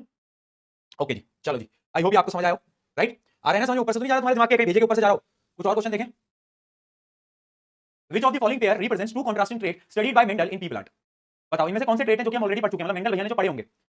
कॉन्ट्रास्टिंग ट्रेट्स होने चाहिए, बताओ। देखो वैसे तो इसके अंदर ना 2 आंसर सही है, जो कि round seed, wrinkled seeds, yellow pots, green pots, लेकिन आपको इसका सही आंसर बी लगाना रहेगा बेटा। बी और सी दोनों सही है, बट आपको इसमें बी लगाना है, ठीक है, क्योंकि हम आगे भी पढ़ेंगे। जब अभी हमने क्या पढ़ा, मोनो हाइब्रिड क्रॉस, कल हम पढ़ेंगे dihybrid cross. Dihybrid cross का मतलब होता है कि दो कैरेक्टर्स को, दो ट्रेट्स को एक साथ पढ़ेंगे हम। अभी हम एक ही ट्रेट की बात कर रहे हैं ना, हम बात कर रहे हैं टॉल शॉर्ट, कल हम 2 कैरेक्टर्स को एक साथ पढ़ेंगे और उसमें वो कैरेक्टर आएगा यही वाला, है ना, कल पढ़ेंगे तो आपको पता चलेगा। तो इसका आंसर बी है। चलो आगे बढ़ा जाए, ये सब हमने क्वेश्चन कर लिए। ये बताओ, ये मैंने आपको शायद छुड़वा दिया था, है ना, इसको भी छोड़ दो। और कोई बच गया? ये क्या क्वेश्चन है भाई? अच्छा ये तो इसका आंसर है, आगे बढ़ते हैं। हाँ, द जीन कॉम्बिनेशन ऑफ, ये बड़ा अच्छा क्वेश्चन है बेटा, gene combination of a purple flower pea plant is donated as WW, यानी पर्पल फ्लावर को WW से रिप्रेजेंट कर रहे हैं। तो मुझे ये बताओ, ये जो WW है, ये जो पर्पल फ्लावर है, ये डोमिनेंट है, रिसेसिव है? जल्दी बताओ। या बड़ा है, बड़ा मतलब डोमिनेंट। तो क्या मैं बोल सकता हूं कि जो पर्पल कलर है वो डोमिनेट कर रहा है यहां पर? हाँ है ना, बिल्कुल कर रहा है, बहुत बढ़िया। जबकि व्हाइट फ्लावर को मैं कैसे रिप्रेजेंट कर रहा हूं, इससे, तो ये क्या है, रिसेसिव, ठीक है। When these two plant are crossed F1 generation is obtained, ठीक है। तो F1 जनरेशन में क्या होगा, तो देख लेते हैं, WW, छोटा W, यहां से एक आएगा, यहां से एक आएगा, तो फाइनली बनेगा ये, है ना। डोमिनेंट कैरेक्टरिस्टिक्स कौन सा है, बड़ा वाला W, और वो क्या है, वो है पर्पल। तो यानी F1 जनरेशन के अंदर जितने भी प्लांट्स होंगे वो कैसे होंगे, उनका जो फ्लावर होगा बेटा, उनका जो फ्लावर होगा वो कैसा होगा, पर्पल होगा। यस और नो? बिल्कुल होगा यार, पर्पल, क्या बात कर रहे हो भैया, है ना, बहुत बढ़िया, ये हमको समझ में आ गया। आगे देखते हैं, give the percentage of the white flower plant in F2 generation, ठीक है जी। अब मैं बनाता हूं F2 जनरेशन इसकी। F2 जनरेशन में कैसे बनाऊंगा, इसको मैं सेल्फ पॉलिनेट करा दूंगा, है ना। अब सबको बराबर मौका देना भैया, जीवन में सबको बराबर इज्जत देनी होती है अपन को, ठीक है। तो इसको पहले इससे करेंगे, फिर इसको इससे करेंगे, तो आएगा WW, बड़ा W, छोटा W, ठीक है। फिर ये आ जाएगा बड़ा W, छोटा W, और लास्ट आ जाएगा छोटा W, ठीक है। तो आप देख सकते हो ये और ये डोमिनेंट, यानी ये तीनों होंगे पर्पल, क्योंकि तुम्हें याद हो तो purple was the dominant trait, और ये अकेलौता होगा व्हाइट। तो यानी पर्पल और व्हाइट का रेशियो होगा 3:1, आया ना, बहुत बढ़िया। तो क्वेश्चन में हमसे क्या पूछा था, give the percentage of the white flower plant in F2 generation. अगर मैं परसेंटेज में बताऊं, अगर मैं 3:1 को परसेंटेज बताऊं, तो ये होगा 75% और ये होगा बेटा 25%, ठीक है। परसेंटेज निकालनी आती है सबको या नहीं आती, वो भी सिखा दूं? देख लो भाई, सिखा ही देता हूं, तुम्हारा भरोसा नहीं, आ जाओ परसेंटेज लेना सिखा रहा हूं। जब भी कोई रेशियो होता है ना, मान लो 3:1 है, तो तुम्हें क्या करना है, इन दोनों रेशियो को ऐड करना है और 100 से डिवाइड कर देना है। 100 से डिवाइड कर दो, दोनों को ऐड करके, है ना, 3 + 1 4, तो ये आ गया 25%। कितना आ गया, 25%। यानी जो एक भाग है, ये जो 1 है, ये तो हो गया 25%, और इसी 25 को आप 3 से मल्टीप्लाई कर दो तो वो आ गया 75%, ठीक है। ऐसे हम परसेंटेज निकालते हैं। आई होप क्लियर हो गया, ठीक है। तो 3:1 क्या रहेगा, रेशियो रहेगा, और परसेंटेज के हिसाब से ये होगा 75%, ये रहेगा 25%, बहुत बढ़िया। अगला देखते हैं the ratio of the gene combination of WW तो हमें बताना है कि जीनोटिपिक रेशियो क्या है। तो आप देख सकते हो 1:2:1 1:2:1 ये क्या है बेटा, ये है जीनोटिपिक रेशियो। बहुत बढ़िया, डन है। Right one difference between dominant and recessive trait. आप लिख आ सकते हो डोमिनेंट ट्रेट्स को हम हमेशा कैपिटल में डिनोट करते हैं, इसको हम उसमें लिखते हैं डोमिनेंट हमेशा अपने कैरेक्टरिस्टिक्स को शो करता है, लेकिन रिसेसिव वाला डोमिनेंट के सामने कभी भी अपने कैरेक्टरिस्टिक्स को शो नहीं कर पाता। राइट, बहुत बढ़िया। चलो आई होप ये सारी चीजें क्लियर हो गई होंगी। ठीक है, कुछ होमवर्क क्वेश्चन में देके जा रहा हूं जो कि हम कल डिस्कस करेंगे एंड देन हम डाई हाइब्रिड क्रॉस को कल स्टार्ट करेंगे। ठीक है, जैसे एक क्वेश्चन ये है, एक क्वेश्चन ये है ना, इसको तो तुम खुद ही कर लोगे। अरे ये तो अभी बता दो, मेंडल ने क्या चूज करा था? अरे पी प्लांट को चूज करा था, पाइथम सेटाइम को। क्यों चूज करा था? Because it had distinct contrasting traits. 5 मैं आपको रीजन बता चुका हूं। मेंडल भैया को मटर मटर मटर बहुत पसंद है। क्यों पसंद है? मटर के पास बहुत सारे ट्रेट्स हैं, 7 कॉन्ट्रास्टिंग ट्रेट्स हैं। सेल्फ पॉलिनेट कर सकता है, क्रॉस पॉलिनेट कर सकता है। उसके अलावा लाइफ स्पैन बहुत छोटी है तो जल्दी बड़ा हो जाता है ना। उसके अलावा क्या है, बहुत फास्ट रिप्रोड्यूस करता है, बहुत सारे लार्ज नंबर ऑफ सीड्स को प्रोड्यूस करता है ना। तो आपको पता है इसका आंसर सी आएगा। आगे बढ़ते हैं। List any 4 contrasting traits studied by Mendel. आप कोई भी 4 लेके आ सकते हो, है ना। मैंने आपको जो 4 इंपॉर्टेंट मार्क करवाए थे वो मैंने इसी वजह से कराए थे क्योंकि 4 पे सवाल पूछा गया, 7 ट्रेट कोई नहीं पूछता। वो जो 4 मैंने आपको मार्क करवाए थे ना, वो 4 ट्रेट्स आपको पता होने चाहिए। चलिए बहुत बढ़िया, आगे बढ़ते हैं। Define dominant and recessive trait. मुझे नहीं लगता कि मुझे बताने की जरूरत है। राइट राइट, चलो तो आई गेस यहां पर हमारे क्वेश्चन खत्म हुए या कोई और बच रहा है? कोई और बच रहा है क्या? कोई होमवर्क क्वेश्चन नहीं मिल रहा है मुझे कोई बढ़िया सा। चलो ये होमवर्क क्वेश्चन मैं दे देता हूं, है ना। एक ये और एक ये। चलो देखो ये क्वेश्चन कितनी बार पूछा गया है ना कि why did Mendel select the P plant, की बहुत बार हर बार आ जाता है ये, तो आप देख सकते हो। चलिए यहां पर हम आज की कक्षा को अंत करते हैं और कल हम पढ़ेंगे क्या बेटा, डाई हाइब्रिड क्रॉस। ठीक है, कल हमें डाई हाइब्रिड क्रॉस नाम की जो बला है ये हमें पढ़नी है, मजा आएगा इसको पढ़ने में। पर लेकिन कल तुम रिवाइज करके आओगे कि मोनो हाइब्रिड क्रॉस क्या था, है ना, कैसे हमने क्रॉस करा, समझे, F1 जनरेशन F2 जनरेशन। क्योंकि कल जो चीज होगी वो बहुत कॉम्प्लिकेट होगी, तो कल तुम्हारे दिमाग खराब होंगे सबके। इसलिए मैं बोल रहा हूं अगर आज का तुम कल रिवाइज करके नहीं आओगे तो कल समझ नहीं आएगा। राइट, तो इसलिए रिवाइज करके आना। ठीक है, तो कल हम डाई हाइब्रिड क्रॉस करेंगे, फिर इसके और क्वेश्चंस प्रैक्टिस करेंगे।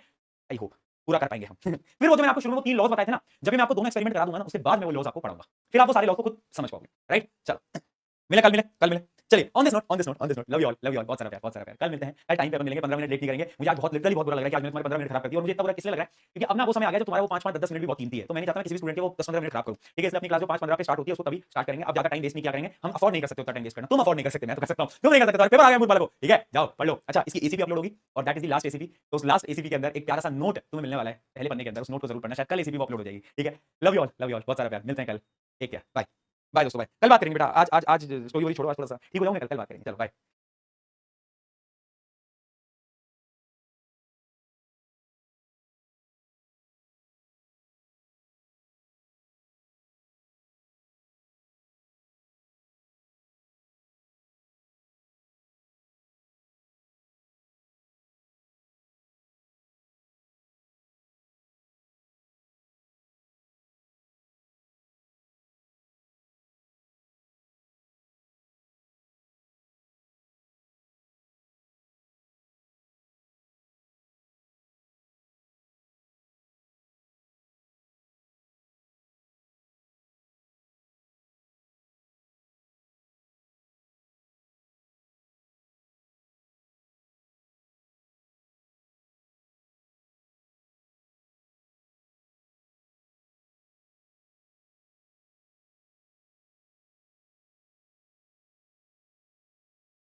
हेलो एवरीवन, क्या मेरी आवाज आ रही है?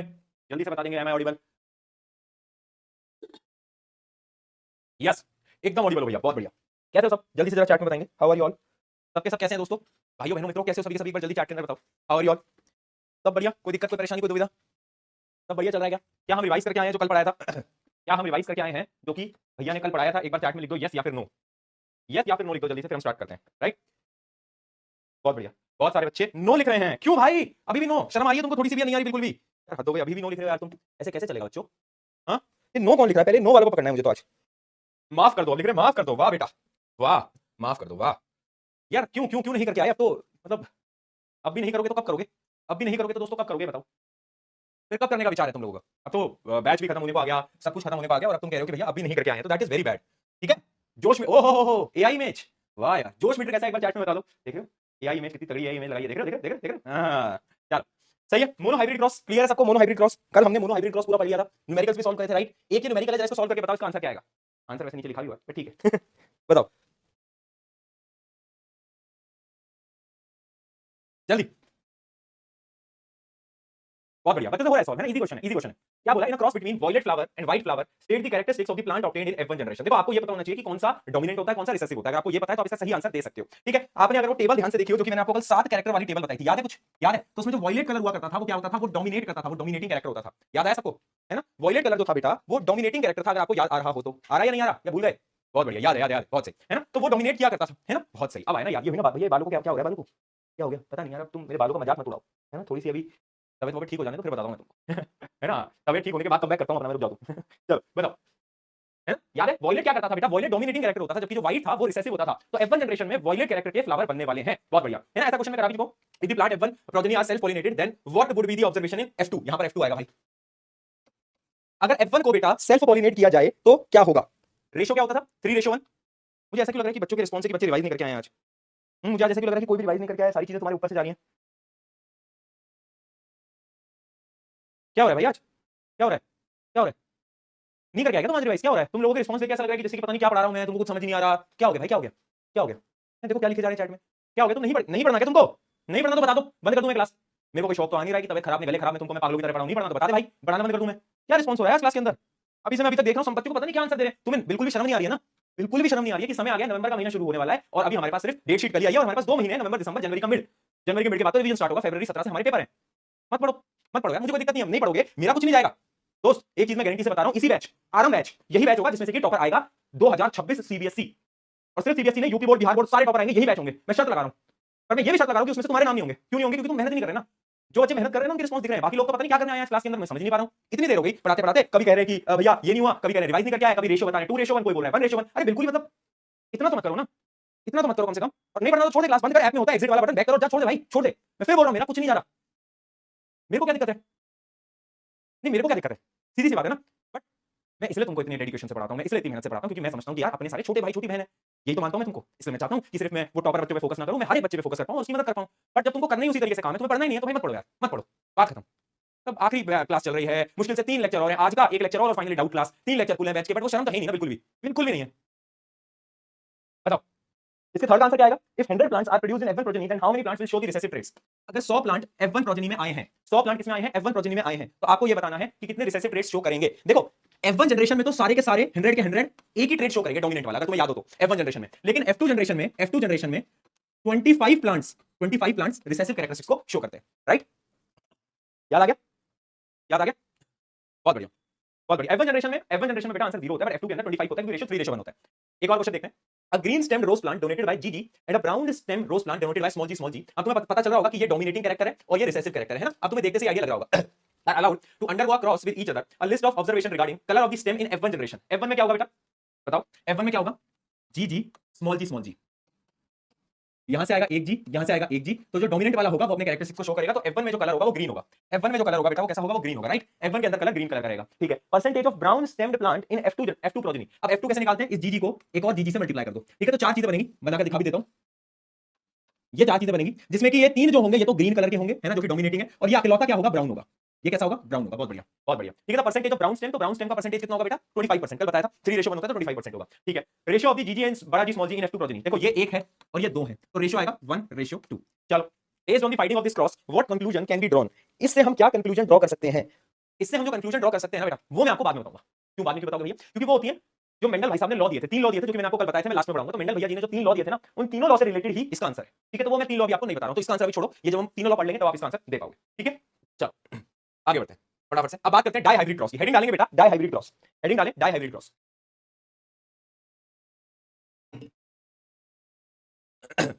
देखो डाई हाइब्रिड क्रॉस क्या होता है, डाई हाइब्रिड क्रॉस क्या होता है। मोनो हाइब्रिड के अंदर हम क्या कर रहे थे बेटा, मोनो हाइब्रिड के अंदर, हाँ बहुत सही, मोनो हाइब्रिड के अंदर हम एक कैरेक्टर के बारे में बात कर रहे थे, और ऑब्वियसली बात है इसके अंदर हम क्या करेंगे, 2 कैरेक्टर्स पे एक साथ स्टडी करेंगे। हाँ सही लिख रहे हो, सब सही लिख रहे हो, 2 कैरेक्टर्स पे एक साथ स्टडी करेंगे, ठीक है। अभी तक हमने क्या करा, एक कैरेक्टर की बात करी, जैसे कि टॉल, डॉर्फ, ये तो फ्लावर का कलर वॉयलेट है या फिर अलग है ना, तो अलग अलग कलर्स के बारे में हमने बात करी है ना। तो अभी तक हमने एक ही कैरेक्टर की बात करी, अब हम 2 कैरेक्टर्स को एक साथ स्टडी करने वाले हैं, ठीक है।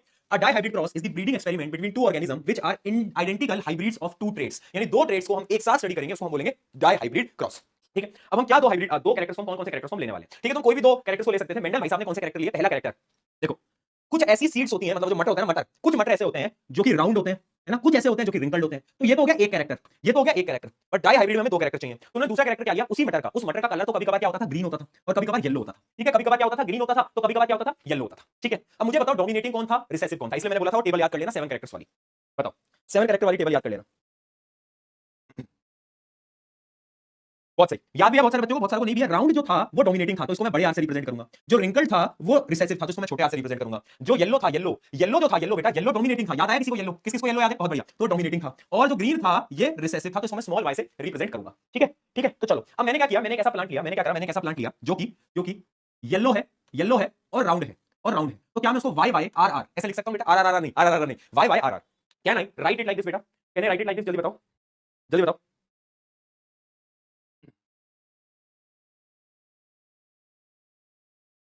क्या मैं उसको ऐसे लिख सकता हूं? जल्दी बताइए बेटा चैट के अंदर, क्या लग रहा है बच्चों को?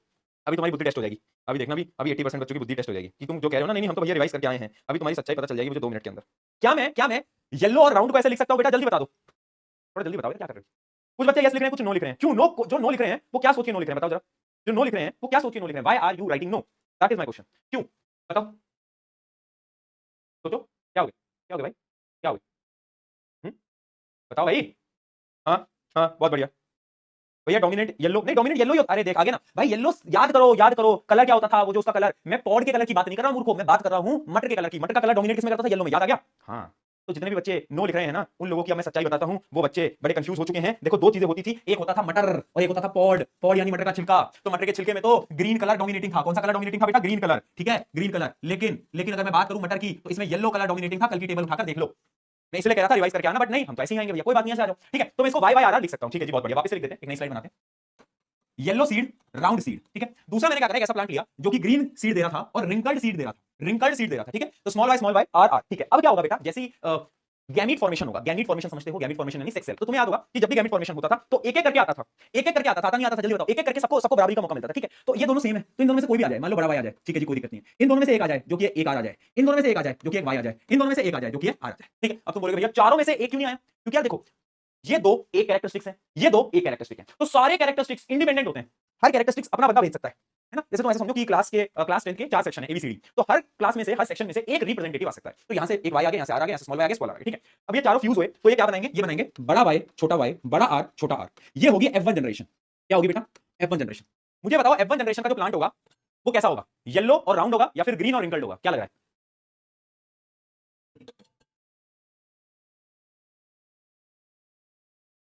बोलो बोलो।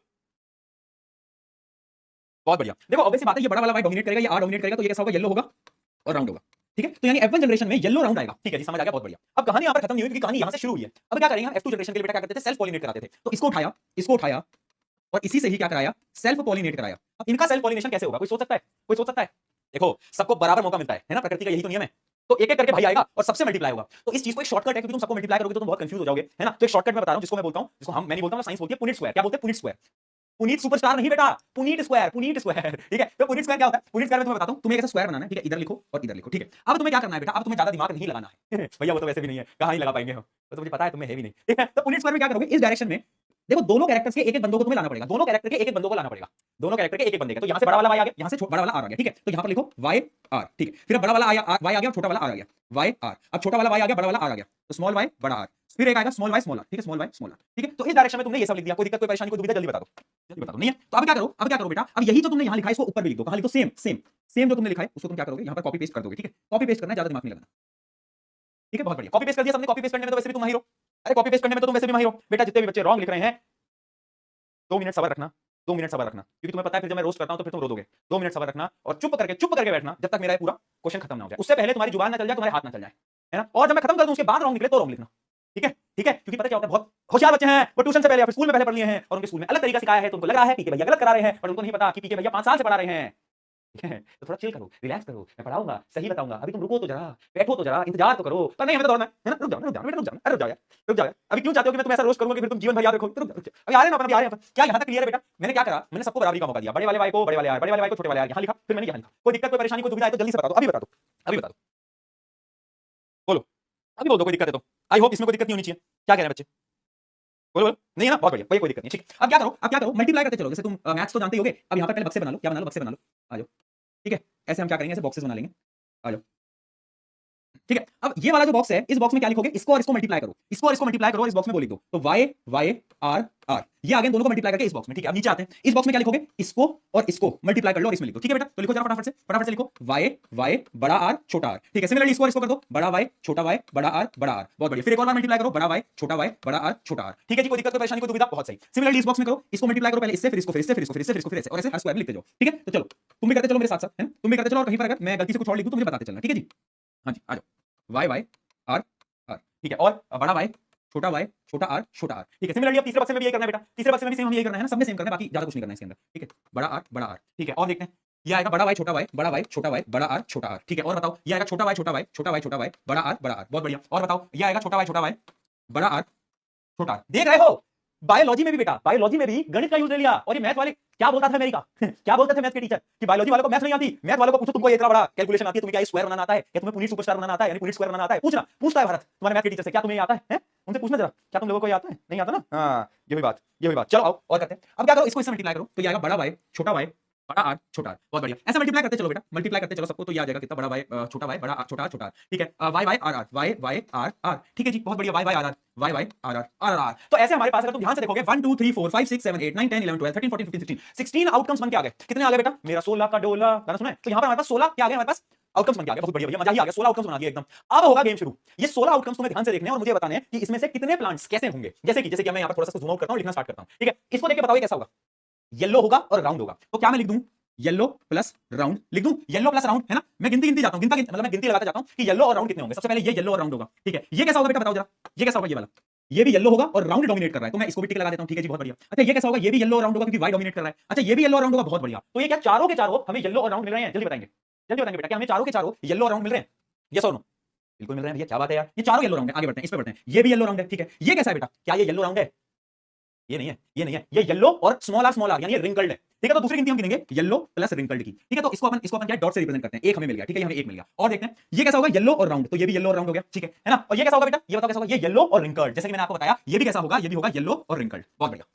ठीक है, अभी तक की समझ क्या है, हमें 1 2 3 4 5 6 तो येलो राउंड मिल गए हैं और 2 हमें येलो और रिंकल्ड मिल गए हैं। ठीक है, आगे बढ़ते हैं, ये कैसा होगा बेटा, ये भी होगा येलो राउंड। ठीक है, ये कैसा होगा, ये भी होगा येलो राउंड। ध्यान से देखते चलना, पर ये कैसा होगा, स्मॉल वाई बड़ा आर, यानी राउंड तो होगा बट ग्रीन होगा। ठीक है, तो एक और कैटेगरी हमें मिल गई, ग्रीन प्लस राउंड। ठीक है, तो इसको हम स्टार से रिप्रेजेंट कर लेते हैं यहाँ पर, है ना, बस मैं याद करने का बता रहा हूं। तो ये कैसा हो गया, बोलो, ग्रीन प्लस राउंड। कैसा हो गया, ग्रीन प्लस राउंड। ठीक है, ये कैसा बेटा, ये भी ग्रीन है और ये भी क्या राउंड है, तो ये भी हो गया। बहुत बढ़िया, स्टार लगा दो इसके आगे भी। चलो आगे बढ़ते हैं। अब मुझे ये बताओ, ये कैसा है, बताओ, येलो और राउंड, तो यहां पर भी टिक लगा दो, येलो और राउंड। बहुत बढ़िया। अच्छा, ये कैसा है, ये होगा येलो और ग्रीन। क्या, येलो ग्रीन बोल रहा हूं, येलो और रिंकल्ड। हाँ, बड़ा वाला येलो, स्मॉल आ क्या था, रिंकल्ड, तो इसके आगे भी डॉट लगा लेते हैं, है ना, येलो और रिंकल्ड, जैसे कि मैंने कैटेगरी तुम्हें बताई थी, येलो और रिंकल्ड। ठीक है, आगे बढ़ते हैं। अच्छा, ये कैसा होगा, बताओ, ये कैसा होगा, ग्रीन प्लस राउंड, तो इसके आगे भी स्टार लगा लो, ग्रीन प्लस राउंड। अच्छा, ये लास्ट वाले को ध्यान से देखो, ये क्या है, ये क्या है, बोलो।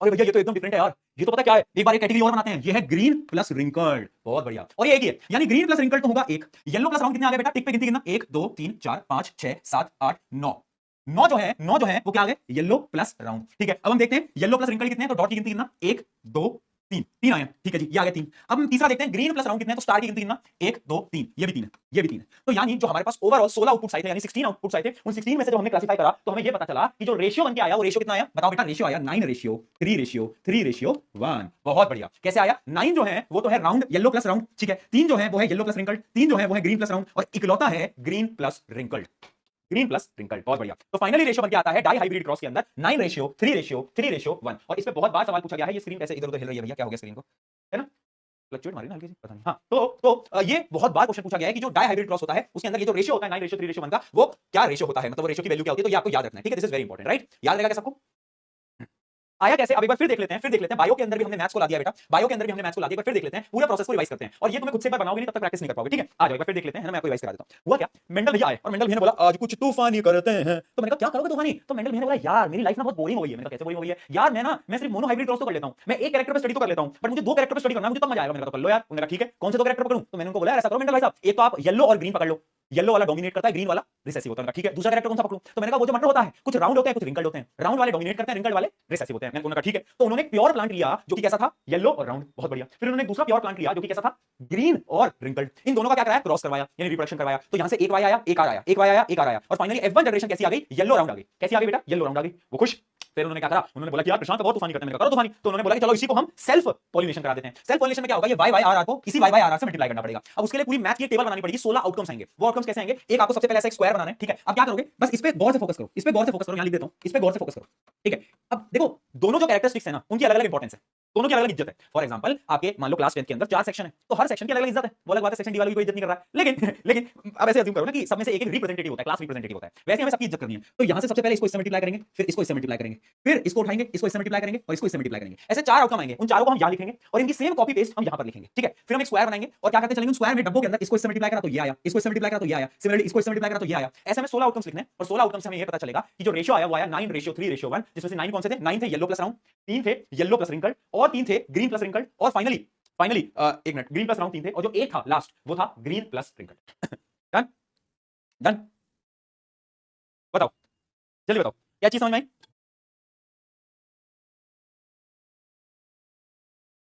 जल्दी बताओ, क्लियर है क्या, डन है। चलो अब तुम्हें समझ आ गया। अब आ जाओ जरा वो वाले बच्चे जो कि तब से बोल रहे थे भैया wrong wrong wrong wrong wrong wrong wrong wrong, आओ बेटा बताओ क्या रॉन्ग है बेटा, चलो बताओ बेटा क्या रॉन्ग है इसके अंदर, इस टेबल के अंदर क्या गलत है, क्या रॉन्ग है, अब बता दो। अब मेरा पूरा खत्म हो गया। अब अगर मैंने कोई गलती करी, भूल चूक करी तो बताओ। अब बोलो, अब बोलना पड़ेगा बेटा, जो जो थे जिन जिन लिख रहे थे अब बताओ क्या गलत है, बोलो रॉन्ग लिखो, रॉन्ग, चलो बताओ तो क्या गलत है, अब बताओ। बोलो बोलो, हाँ हाँ हाँ हाँ, अब कैसे जबान नहीं चल रही तुम्हारी, क्या हो गया है, हाथ पैर काहे कांप रहे हैं, जुबान क्यों लड़खड़ा रही है, हाथ क्यों नहीं टाइप कर पा रहे हैं तुम्हारे, क्या हो गया, नहीं नहीं अब बताओ बताओ, बोल बोल बोल बोल बोल भाई बोल, हाँ सही है, अब कैसे सही निकल रहा है, हाँ बोल दो। अच्छा अच्छा अच्छा अच्छा, उस समय पर थोड़ा सा दिमाग जो था तुम्हारा वो कहीं चला गया था, ओके, इस वजह से तुम्हें गलत लग रहा था है। अच्छा तुम्हारा दिमाग कहीं टूर पे निकल गया था, बेटा पकड़ के रखा करो दिमाग को।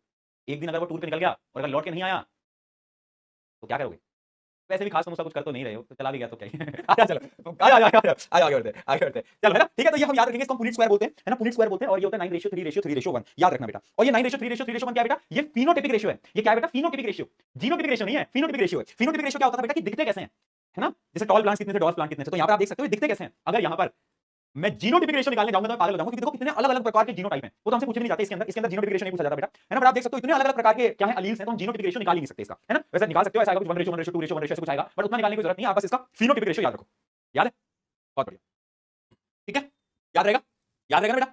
चलो आगे बढ़ा जाए। तो अब अगर इसका जीनोटाइपिक रेशियो वैसे पूछा नहीं जाता, बट फिर भी मैं आपको बता देता हूं, जीनोटाइपिक रेशियो देखो क्या होता है, ये याद करके तुम करोगे क्या, मोबाइल फोन का नंबर याद करने जैसा ही है, 1:2:4:1:1:2:1 इसको याद करने की कोई जरूरत नहीं है बेटा, है ना, पूछा भी नहीं जाता है और इसको याद भी नहीं करना, इतना रटना नहीं होता हमें, है, बहुत बढ़िया। तो ये इसका genotypic ratio, but phenotypic ratio बार-बार पूछा जाता है, तो you should remember this, this is very important for you all, right. चलो बहुत सही। अब तुम्हें डाई हाइब्रिड क्रॉस भी समझ आ चुका है, तो कुछ क्वेश्चन देखते हैं डाई हाइब्रिड क्रॉस के, फिर आगे बढ़ते हैं, आंसर बताते चलो।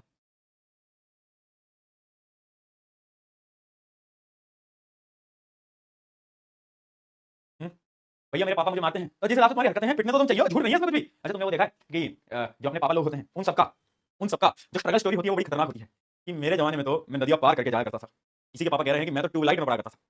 अब तो तब हो जाती है जब किसी के पापा बोल देते हैं मैं तो बिजली की रोशनी से पढ़ लिया करता था, है ना मैं तो लालटेन से पढ़ लिया करता था, मैं तो जो किताबों को आग लगाता था उस आग से ही दूसरी किताब पढ़ लेता था है ना, तो उनका अलग ही चला है ना। ये तो देखे सबके ही पापा लोगों ने स्ट्रगल करा है, मतलब ये तो है ना, सबके ही पापा, कोई नदी पार करके गया है, तो कोई लालटेन में पढ़ा है, तो कोई रोड लाइट में पढ़ा है, स्ट्रगल तो है। आ जाओ सी आंसर लिख रहे हैं बच्चे, what is the ratio of different phenotypic, बहुत बढ़िया, 9:3:1, बहुत सही, 9:3:1, हाँ, है ना। किसका बोला याद रखना, डाई हाइब्रिड का बोला बेटा, कभी कंफ्यूज मत हो जाना। अगर यहाँ पर मोनो हाइब्रिड होता है ना, मोनो हाइब्रिड तो तुम ये आंसर लगा के आते, बट यहाँ पर डाई हाइब्रिड है, तो ऐसे कंफ्यूज नहीं होना है कभी भी। Describe the Mendel dihybrid cross in a pea plant and state the phenotypic ratio. अब देखो अगर ऐसा क्वेश्चन आता है ना, तो तुम्हें वो पूरी टेबल बनानी पड़ेगी, आपको बताना पड़ेगा कि मेंडल भाई साहब ने दो कैरेक्टर पे स्टडी करी, ठीक है, उसने लिया एक ये और एक उसने लिया ये, ठीक है, तुम्हें पूरा बनाना पड़ेगा, आपस में मल्टीप्लाई करना पड़ेगा, पहले तुम F1 जनरेशन बनाओगे, फिर तुम F2 जनरेशन बनाओगे, वो पूरा पूरी स्क्वायर बनाओगे और लास्ट में बताओगे जो फिनोटाइपिक रेशियो है वो है 9:3:3:1, बहुत बढ़िया। कैसे याद होगा, प्रैक्टिस करनी पड़ेगी एक बार ड्रॉ करने की, राइट। चलो, a pure pea plant having round R and yellow seeds is crossed with another pure pea plant having wrinkled green seeds. Subsequently, F1 progeny self pollinated to obtain F2 progeny. What do the seeds of F1 generation look like? ये वही है जो हमने अभी करके दिखाया मैंने आपको। F1 जनरेशन में क्या होता था, अगर तुम्हें याद हो, F1 जनरेशन ऐसी बनती थी, है ना, येलो और राउंड, ठीक है, येलो और राउंड। तो F1 में येलो राउंड होती थी। Give possible combination of the traits in the seed of F2 generation. तो आपको बस रेशियो बताना है, रेशियो क्या था वो हमेशा याद रखना, बार-बार पूछा गया, 9:3:3:1। State the reason of obtaining seed of new combination of the trait in F2 generation। यानी आपको ये बताना है कि रीजन क्या है, कि देखो अब ये क्वेश्चन इमेजिन करना, सोचना कि यार F1 जनरेशन जब मैंने पहली जनरेशन बनाई तो उसमें तो जितने भी पौधे आए वो सारे पौधे कैसे थे, येलो और राउंड।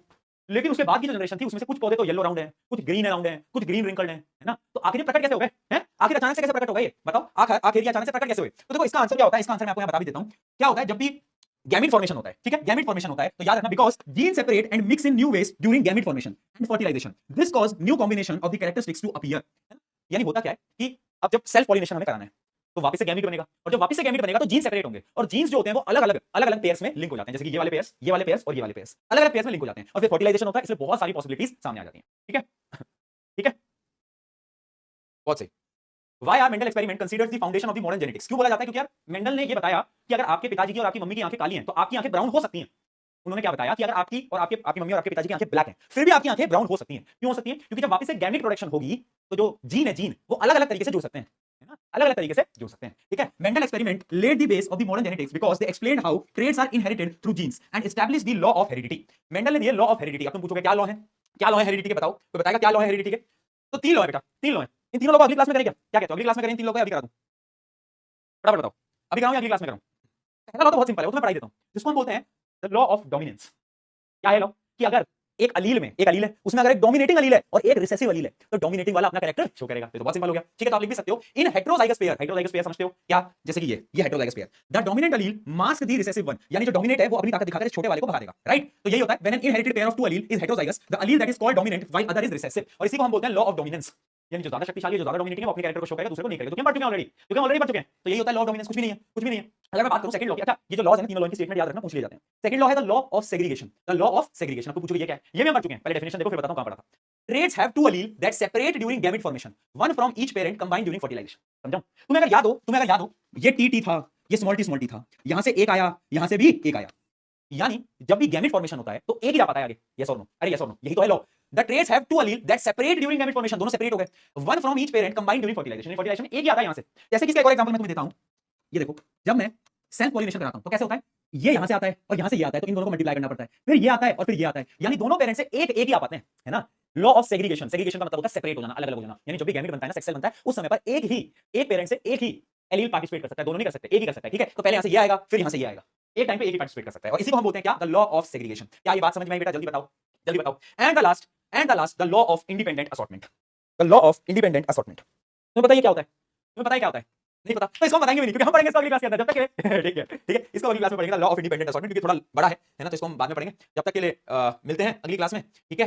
इसको हम अगली क्लास में पढ़ेंगे, और फिर इसके बाद एक छोटा सा टॉपिक बचेगा जो कि है ह्यूमंस का, वो मैं आपको पढ़ा दूंगा, फिर ये चैप्टर खत्म हो जाएगा। यानी एक लेक्चर, लास्ट लेक्चर और बचा है बेटा इस चैप्टर का, and then this chapter will come to an end, right? चलो, राइट, चलिए, बहुत सही, ठीक है जी, ओके जी, जल्दी बता दो आज का जितना भी मैंने पढ़ाया वो तुम्हें समझ आया या नहीं आया, पहले तो ये बताओ। आया ना? पक्का आया ना? जल्दी बता दो, आया नहीं आया? आ गया?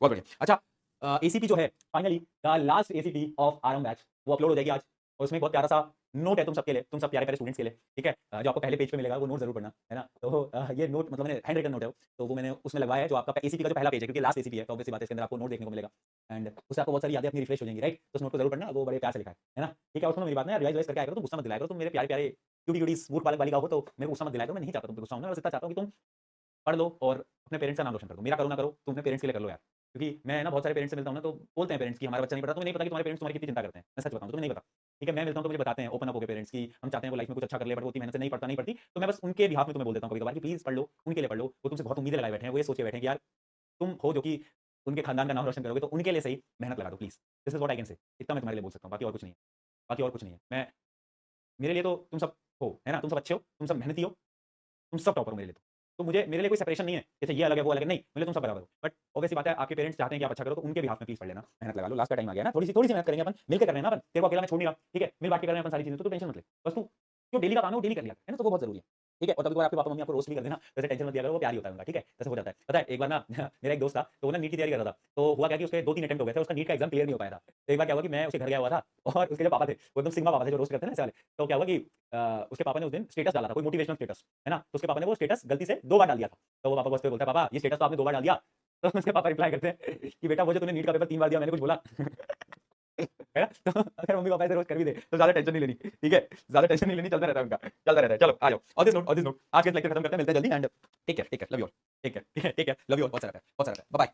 शायद कल क्लास ना हो बेटा, हो सकता है, मतलब मैं ट्राई करूंगा कल क्लास हो जाए, बेटा क्लास नहीं हुई कल तो नेक्स्ट वीक में हम इसको कवर करेंगे ना, ठीक है? तो कल चांसेस है कि कल क्लास ना हो, राइट? तो आपको नोटिफिकेशन में पता चल जाएगा, ओके? चलो ठीक है, बाय बाय, मिलते हैं, रिवाइज कर लेना, इसी भी सॉल्व कर लेना, bye.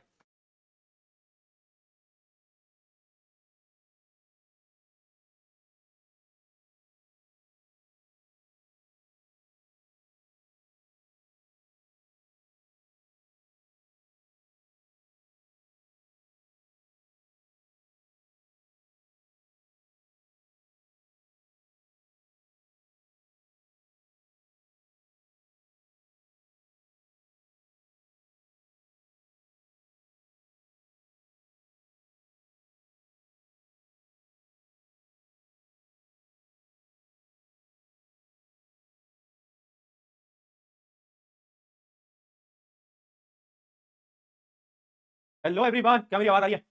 Yes yes yes yes, क्या मेरी आवाज आ रही है? एक बार जरा जल्दी से बताएंगे। वॉइस बढ़िया है, सब कुछ सुनाई दे रहा है? जोश मिनटू जरा लिख के बता दो। वॉइस आ रही है ना एकदम बढ़िया तरीके से? रुको रुको, चेक कर लूं।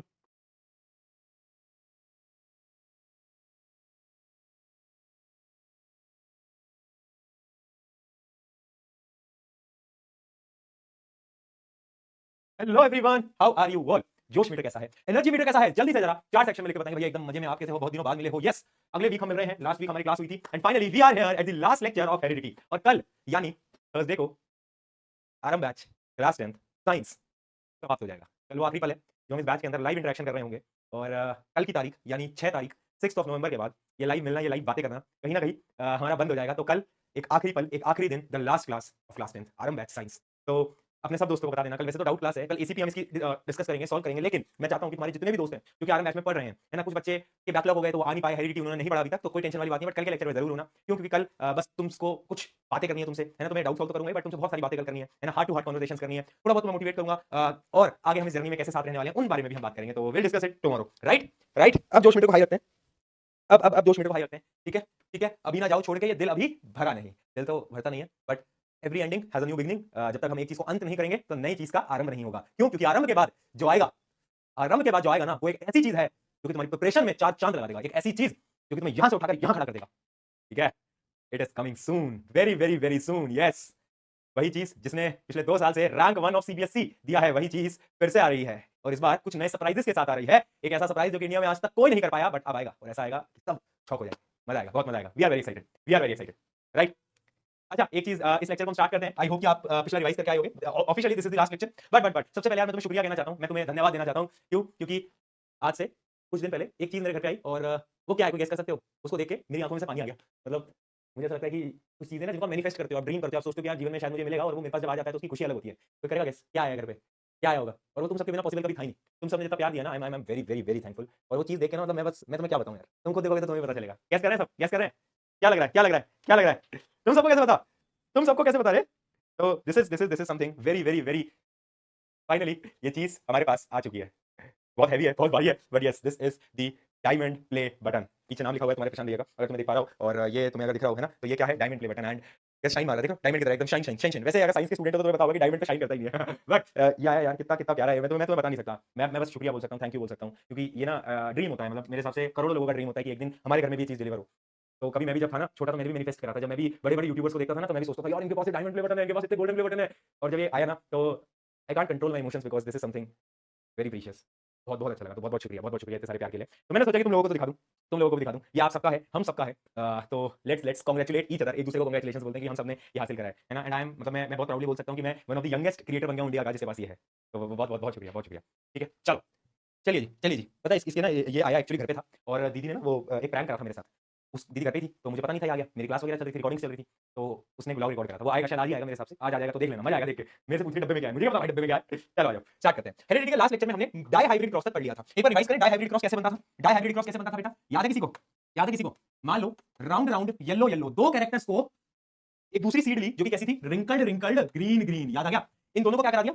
क्रॉस पॉलिनेशन, है ना, इनका रिप्रोडक्शन करा दिया एक तरीके से, राइट राइट। फिर क्या हुआ? फिर क्या होगा? यहां से एक आर आएगा, यहां से एक वाई आएगा, यहां से एक छोटा आर आएगा, यहां से एक छोटा वाई आएगा। याद आ रहा है? तो फाइनली जो आपका प्लांट बनेगा वो कैसा बनेगा? वो बनेगा राउंड और येलो, क्योंकि आर बड़ा वाला आर राउंड है जो कि डोमिनेटिंग है, बड़ा वाला येलो है जो कि डोमिनेटिंग है। ठीक है, ये F1 जनरेशन। अब अगर तुम्हें F2 जनरेशन याद हो तो F2 जनरेशन बड़ी खतरनाक थी, क्योंकि उसके अंदर आता था पुनीत सुपरस्टार। पुनीत सुपरस्टार नहीं, पुनीत स्क्वायर। याद आ गया? हाँ, तो उसमें हम क्या करते थे बेटा? एक ऐसा स्क्वायर बनाते थे, है ना, इसको मल्टीप्लाई करेंगे इसके भाई से, यानी इसके सेम वैल्यू से, है ना। क्या करना होगा बताओ? क्या करना होगा? एक आर लिया, एक वाई लिया, है ना, यहां लिखते चलो। एक आर लिया, एक वाई लिया, एक आर लिया, एक छोटा वाई लिया, है ना। टेबल अपने हिसाब से तुम कैसे भी बना सकते हो, कैसे भी टेबल बना सकते हो, है ना। फिर उसके बाद छोटा आर लिया, बड़ा वाई लिया, सिमिलरली छोटा आर लिया, छोटा वाई लिया। अब इसकी कॉपी पेस्ट लगा दो यहाँ पर इसकी सेम कॉपी पेस्ट कर दो यहाँ पर। ठीक है, ये देखो। अब तुम बोलोगे भैया लास्ट टाइम जो हमने बनाया था वो इससे थोड़ा अलग था। तुम यही बोल रहे हो ना, लास्ट टाइम जो हमने बनाया था वो इससे भैया अलग था और ये अलग है। अरे मैंने क्या बोला? तुम कैसे भी करो, है ना। इसमें मैंने आर आर वाई वाई कराया, तुम वाई वाई आर आर कर लो, पहले वाई ले लो फिर आर कर लो, कैसे भी बनाओ आंसर सेम ही आना है, answer will always be same. अब क्या करोगे? मल्टीप्लाई करते चलोगे, ऐसे पूरे स्क्वायर बनाओ, मल्टीप्लाई करो जो रेशियो आता है फाइनली, वो रेशियो क्या आता है? 9 रेशियो 3 रेशियो 3 रेशियो 1। याद हो गया होगा सबको अभी तक? तो 16 आउटकम्स आते हैं और रेशियो होता है 9 ratio 3 ratio 3 ratio 1, right. Done? क्या है, सबको याद है? एक बार जरा चैट में पीके लिख के बता दो। चलो, सबको याद है? यस, वाओ वाओ, याद है भैया। इसका क्वेश्चन देखें, इसका क्वेश्चन देखें। ये क्वेश्चन कौन कर सकता है? In a Mendelian experiment when F1 generation pea plant with round yellow seed were self pollinated, pea seeds of the following combination were obtained in F2 generation. F2 generation में देखो कुछ ऐसी सीड्स आई, round yellow 800 आई, round green 2755, wrinkle yellow इतनी आई और wrinkle green इतनी आई। तो क्वेश्चन में क्या पूछ रहा है? क्वेश्चन में हमसे ये पूछ रहा है, क्या क्वेश्चन कुछ पूछा ही नहीं है? कुछ तो पूछा भाई क्वेश्चन में, seeds of the following combination were obtained in F2 generation. ये क्या हुआ भाई? कुछ पूछा ही नहीं हमसे, ये तो हमसे कुछ पूछा ही नहीं। क्वेश्चन में कुछ पूछो तो भाई। अरे अरे भैया आंसर लगा दिया, क्वेश्चन हमसे कुछ नहीं पूछा, क्वेश्चन हमसे पूछा ही नहीं। चलो कोई बात नहीं, कोई मिसप्रिंट हो गया होगा, क्वेश्चन ही नहीं पूछ रहे हैं हमसे, ये बताओ इतने डर गए हैं पीके भैया से पढ़े हैं, क्वेश्चन ही नहीं पूछ पा रहे हैं। अच्छा तुम इनका रेशियो देखोगे तो बेटा ये रेशियो क्या होगा? 9:3:3:1 है ना। आप रेशियो चेक भी कर सकते हो, it must be around 9:3:3:1। Exact नहीं होगा, थोड़ा बहुत ऊपर नीचे होगा, है ना बेटा, थोड़ा बहुत ऊपर नीचे होगा, ज्यादा ऊपर नीचे नहीं होगा। 9:3:3:1 एलओएल हो गया भैया, एलओएल हो गया, मोए हो गया। चलो कोई बात नहीं, है ना। चलिए तो क्वेश्चन तो कुछ था ही नहीं क्वेश्चन होता तो कोई बातचीत भी करते, सवाल ही नहीं था। चलो अब हम बात करते हैं लॉ ऑफ इनहेरिटेंस की। 3 लॉ थे जो मैंने आपको लास्ट क्लास में बताए भी थे, वापस से इसको एक्सप्लेन कर देते हैं। 2 लॉ मैंने आपको बता दिए थे, एक अपना बच गया था, बट मैं वापस से स्टार्टिंग से आपको बता रहा हूं ताकि तुम ये ना बोलो पीके भैया याद नहीं है, भूल गए, आखिरी क्लास है भैया, वापस से बता दो भैया प्लीज भैया। बेटा ये रोस्टिंग ही तो तुम मिस करोगे। कौन तुम्हें कहेगा कि जली को आग कहते हैं, भुजी को राग कहते हैं, और जो तुम्हारे पास नहीं है उसको दिमाग कहते हैं? कौन बोलेगा तुमसे ऐसी बातें? आ जाओ। तो पहला आता है first law of inheritance. Inheritance का पहला लॉ क्या होता है? Law of dominance. Law of dominance क्या बोलता है कि भैया अगर एक डोमिनेटिंग है तो वो रिसेसिव वाले को कैरेक्टर शो नहीं करने देगा। यही था ना, बताओ। In a heterozygous pair the dominant allele mask the recessive one, यानी जब भी एक हेटेरोजाइगस कंडीशन होगी, हेटेरोजाइगस कंडीशन यानी एक बड़ा एक छोटा, तो इसमें जो बड़ा वाला होगा डोमिनेंट होगा वो छोटे वाले को मास्क कर लेगा, यानी उसकी प्रॉपर्टीज को शो नहीं होने देगा। राइट और रॉन्ग? बहुत बढ़िया, एकदम सही। सिमिलरली अगला आ जाता है क्या? इसको हम बोलते हैं द लॉ ऑफ सेग्रीगेशन। इन सबकी स्टेटमेंट याद रखना बेटा। लॉ ऑफ सेग्रीगेशन क्या बोलता है? पहले स्टेटमेंट पढ़ोगे एक बार। Traits have two allele that separate during gamete formation, one from each parent combined during fertilization। क्या बोल रहा है बेटा? जब भी गैमीट बनता है ना, रिप्रोडक्शन के दौरान गैमीट बनता है, सेक्स सेल बनते हैं, तब ये जो एलील होते हैं ये सेपरेट हो जाते हैं। फॉर एग्जांपल अगर तुम्हें याद हो टी टी, इनमें से एक ही आता है बेटा, एक ही आता है, और यहां से भी एक ही आता है ना, तो ये क्या हो जाते हैं? सेपरेट हो जाते हैं। इसलिए सेग्रीगेशन बोलते हैं। सेग्रीगेशन का मतलब होता है सेपरेशन। क्या बेटा? सेपरेट हो जाना, ये इसका मतलब होता है। Traits have two allele that separate during gamete formation, one from each parent combined। अब देखो एक आएगा यहां से और एक आएगा यहां से, है ना, दोनों पेरेंट से एक एक आते हैं, और इसी को हम बोलते हैं the law of segregation. Segregate हो जाना यानी डिवाइड हो जाना भाई। हां, 2 एलील थे पर एक को अलाउ करेंगे कि देखो एक ही आएगा, तुम दोनों में से एक आएगा, या तो तू आया या तो तू आया। Law of segregation. अब आ जाता है सबसे खतरनाक जिसको हम बोलते हैं the law of independent assortment. क्या बोलते हैं? पहले स्टेटमेंट पढ़े देखते हैं। allele of different gene assort independently in gamete। ये क्या है? ये असॉर्ट वर्ड का मतलब क्या है? इंडिपेंडेंटली असॉर्ट हो रहे हैं गैमीट में। क्या है ये? कुछ समझ नहीं आया है, कुछ समझ नहीं आ रहा भैया क्या बोल रहे हो? कुछ ऐसा बोलो जो कि हमको समझ आ जाए। मैं कहा देख यार मैं तुझे समझा दूंगा बहुत प्यारे तरीके से। मेंडल भाई साहब ने नियम दिया था जिसको हम बोलते थे क्या? 2 एक्सपेरिमेंट करे। एक क्या था? Mono mono monohybrid, di di dihybrid. ठीक है, डाई हाइब्रिड किसको याद है? डाई हाइब्रिड किसको याद है? अभी बताया। मान लो डाई हाइब्रिड में एक पौधा ये था और एक पौधा ये था, है ना जी, है ना जी। ब्लैक स्क्रीन आ गई है। Oh my god, black screen, how are you after so many days? तू ब्लैक स्क्रीन भी गाना गा रही है, अभी ना जाओ छोड़ के, ये दिल अभी भरा नहीं। After so many days black screen. Class लंबी करनी है बच्चों की। आज तो बच्चे भी मना नहीं करेंगे क्लास लंबी करने के लिए, पर अब मैं क्लास लंबी करूंगा नहीं, अब मैं लंबी करूंगा नहीं चल, है ना। देखो R R Y Y small R small, ठीक है जी। अब अगर तुम्हें याद हो जब गैमीट बनता है, गैमीट फॉर्मेशन के दौरान क्या होता है? देखो यहां पर ना 2 अलग-अलग कैरेक्टरिस्टिक हैं। एक कैरेक्टरिस्टिक बता रहा है राउंड और एक बता रहा है येलो। ऐसे समझो एक क्लास के 2 अलग-अलग सेक्शन है। एक सेक्शन है ए, एक सेक्शन है बी। तो यार देखो इन दोनों सेक्शन को ना इक्वल अपॉर्चुनिटीज मिलती हैं कि ए वाला अपना एक बंदा भेज सकता है और बी वाला अपना एक बंदा भेज सकता है। ऐसा ही तो होता है। ऐसा तो नहीं है कि ए वालों के साथ पार्शियलिटी हुई है। होता है स्कूल्स के अंदर, डी वालों एक तो डी सेक्शन वाले सबके सब बैक बेंचर, मैं भी डी में था, 10th डी है ना। तो ऐसा ही होता है, सबको इक्वल अपॉर्चुनिटी मिलती है। सिमिलरली अगर तुम ध्यान से देखोगे यहां पर 2 अलग-अलग कैरेक्टरिस्टिक हैं, तो एक यहां से आएगा, एक यहां से आएगा, सिमिलरली एक यहां से आएगा, एक यहां से आएगा, यानी भेदभाव नहीं है।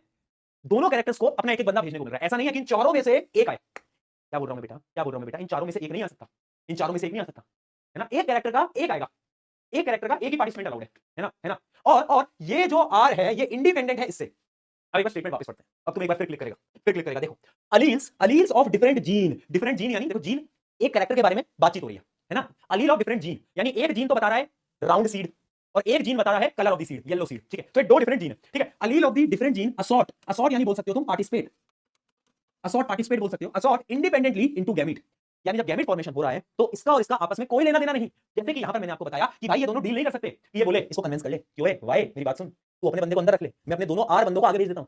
ऐसे डील नहीं कर सकता है, ये इंडिपेंडेंट है, ये दोनों इंडिपेंडेंट है। इसको भी अपना एक बंदा भेजना पड़ेगा, इसको भी अपना बंदा भेजना पड़ेगा। बंदा बंदी जो भी बोलो, वरना तो बोलोगे ये डिस्क्रिमिनेशन करते हो, इन लड़कों की तरफ क्या बातचीत करते हो, तो कोई बात नहीं, बंदी मान लो बंदा बोलो, है ना, ठीक है। तो एक ये भेजेगा, एक ये भेजेगा, एक ये भेजेगा, बराबर है, इक्वालिटी है, इंडिपेंडेंट है। समझ में आया है ना।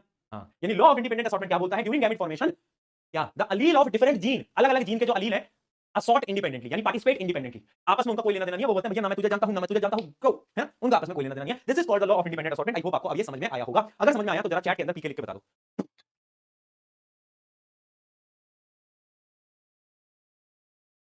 बताओ आ गया, बहुत बढ़िया। अब ये 3 पेपर क्वेश्चन कैसे आते हैं? यहां पर क्वेश्चन बड़े कॉम्प्लिकेटेड आते हैं, मैं आपको क्वेश्चन बताता हूं। डायरेक्टली भी पूछा जा सकता है कि define 3 laws of inheritance, law of dominance, law of segregation, law of independent assortment. तो तीनों की डेफिनेशन तो आपको याद होनी चाहिए। बट आजकल क्या हो गया, डायरेक्टली सवाल ही पूछे जाते हैं। तो सवाल आते हैं घुमाकर। मैंने कहा कैसे घुमाकर आते हैं, मैं बताता हूं। क्या बोलेंगे कि मान लो एक एक्सपेरिमेंट करा जिसके अंदर एक टॉल प्लांट को लिया, एक शॉर्ट प्लांट को लिया। F1 जनरेशन में सारे प्लांट टॉल आए, तो ये बताओ ऐसा क्यों हुआ? तो क्या लिखोगे? क्या लिखोगे? तुम ये डायग्राम ड्रॉ करोगे, टी स्मॉल टी बड़ा टी स्मॉल टी। अब तुम लिखोगे according to the first law of inheritance, यानी according to the law of dominance, है ना, first law. According to the question पूछा गया बेटा ऐसा क्यों हुआ, तो आपको एक्सप्लेन करना पड़ेगा। According to the first law यानी लॉ ऑफ डोमिनेंस क्या बोलता है, अगर एक डोमिनेटिंग अलील है तो वो रिसेसिव वाले को मास्क कर लेगा, यानी लात मार के भगा देगा। अब इस क्वेश्चन को और कॉम्प्लिकेट करता हूं, फिर क्या बोलेगा क्वेश्चन में कि but in F2 generation there are some tall plants plus some short plants. ठीक है, F2 जनरेशन में क्या हुआ, कुछ टॉल आ गए कुछ शॉर्ट आ गए। एक्सप्लेन द रीजन व्हाई, ऐसा क्यों हुआ, एंड इनका रेशियो क्या होता है, टॉल और शॉर्ट का रेशियो क्या होता है। तो रेशियो आपको पता है 3:1, 3:1 हुआ क्यों, यहां पर आप टेबल बना के दिखाओगे, ये वाली हुआ क्यों, आप ये टेबल बनाओगे, ये देखो टी ये वाली जो थी, ये आप बनाकर यहां पर दिखा के आओगे। ठीक है, और अब रीजन क्या लिखोगे, यहां पे लिखोगे according to the second law, that is क्या, अरे बोलो भाई, law of segregation. The law of segregation में क्या होता था कि जब भी गैमेट फॉर्मेशन होता था तो ये कैसे आते थे, ये सेग्रीगेट हो जाते थे, ये अलग अलग आते थे या नहीं आते थे, डिवाइड हो जाते थे नहीं आते थे। तो F2 जनरेशन में यही तो हुआ। देखो पहले एक अकेले ने इससे मल्टीप्लिकेशन करा, फिर इसने इससे करा, तो ये कौन सा लॉ है, ये है लॉ ऑफ सेग्रीगेशन। क्या बात समझ में बेटा, क्या बात समझ में, क्वेश्चन आता है पेपर के अंदर, पहले F1 जनरेशन में सवाल पूछे, रीजन क्या है, law of dominance. F2 generation में सवाल पूछे, रीजन क्या है, second law, law of segregation. याद कर लो इन चीजों को, इनडायरेक्टली पूछे जाते हैं, आजकल डायरेक्टली नहीं आते। F1 generation law of dominance, F2 generation law of segregation, क्योंकि देखो ना ये सेग्रीगेट हो गया, डिवाइड हो गया, और ये इससे फिर इससे ऐसे बहुत बढ़िया बहुत बढ़िया। अब इसका एक नेक्स्ट वर्जन बताता हूं क्वेश्चन का। क्वेश्चन अगला क्वेश्चन आएगा पेपर के अंदर कि इन एक्सपेरिमेंट ऑफ मेंडल, जहां पर मेंडल ने क्या करा, मेंडल ने दो कैरेक्टरिस्टिक्स को स्टडी करा, दो कैरेक्टरिस्टिक्स को क्या करा, स्टडी करा, और उसने क्या देखा कि F2 जनरेशन में कुछ पौधे तो कैसे थे, राउंड येलो थे, कुछ रिंकल ग्रीन थे, कुछ कैसे थे, कुछ थे रिंकल येलो और कुछ थे राउंड ग्रीन। तो आपको ये बताना है सबसे पहले F2 जनरेशन में रेशियो क्या होगा इन चारों का। तो रेशियो तुम्हें याद रहना चाहिए, डाई हाइब्रिड का रेशियो होता है ये, और फिर पूछा जाएगा explain the reason of this ratio. क्या हो गया, ज्यादा एक्सप्लेन आ रही है क्या, अभी ना जाओ छोड़ के, ज्यादा चल रहा है क्या है भाई, ज्यादा चल रहा है क्या। और फिर बेटा क्वेश्चन पूछा जाएगा एक्सप्लेन द रीजन, समझे। रेशियो तो तुम बता दोगे, पर क्या तुम रीजन बता पाओगे कि ये रेशियो ऐसा क्यों आया, 9:3:3 क्यों आया। यहां पर कौन सा लॉ लिखोगे, भैया एक लॉ बचा है, कौन सा, law of independent assortment. Dihybrid के लिए जो लॉ फॉलो होता है वो होता है थर्ड लॉ, याद रखना, थर्ड लॉ फॉलो होता है डाई हाइब्रिड के लिए। क्यों, क्योंकि डाई हाइब्रिड में हम दो कैरेक्टरिस्टिक्स की स्टडी कर रहे हैं, तो इसी में तो थर्ड लॉ प्रूव किया है। अरे इसी में तो थर्ड लॉ प्रूव हुआ है ना, अरे इसी में तो हुआ, पहले एक्सपेरिमेंट में तो दो कैरेक्टर थे नहीं, तो उसमें तो first law second law prove हो गए, लेकिन इससे हमने क्या प्रूव करा, थर्ड लॉ को प्रूव करा, that is law of independent assortment. कि क्या होता है, ये जो अलील होते हैं ये इंडिपेंडेंट असॉर्ट करते हैं ड्यूरिंग गैमेट फॉर्मेशन, यानी ये दोनों इंडिपेंडेंट है, ये और ये आपस में इंडिपेंडेंट है। ठीक है, कॉल शोभित भैया देखते हैं, लास्ट में ट्राई करते हैं, उनकी शायद अगर आज उनकी शायद क्लास तो खत्म हो गई, देखता हूं अगर फ्री हुए तो मैं आपकी बात करा दूंगा। ठीक है, वैसे आज का कल करना ना, कल अपनी लास्ट क्लास है, कल बात कराता हूं, क्या कहते हो, कल बात कराता हूं, आज क्या करोगे करके, कल बात कराता हूं, कल अपनी भी लास्ट क्लास है, तो कल बात करना हूं आराम से। क्या कहते हो दोस्तों, बताओ, ये समझ आ गया कि तीनों लॉ कहां पर यूज होंगे, पहले लॉ जो दो जो लॉ है वो तो शुरू में पहले एक्सपेरिमेंट में यूज हो गए, और जो थर्ड लॉ है वो कहां यूज हो रहा है, इसके अंदर यूज हो रहा है। आई होप आपको क्लैरिटी मिल गई होगी कौन सा लॉ कहां पर प्रूव हुआ है। ठीक है, मेंडल भैया ने पहले एक्सपेरिमेंट से दो लॉ प्रूव कर दिए और दूसरे एक्सपेरिमेंट से तीसरा नंबर का लॉ उसने प्रूव कर दिया। चलो भैया, मेंडल भैया की जय हो मेंडल भैया की जय हो। अब आ जाते हैं इस चैप्टर के आखिरी टॉपिक की तरफ, जो कि है सेक्स डिटर्मिनेशन। उससे पहले मुझे बताओ कि आप लोगों की एक मिनट प्री बोर्ड डेट्स क्या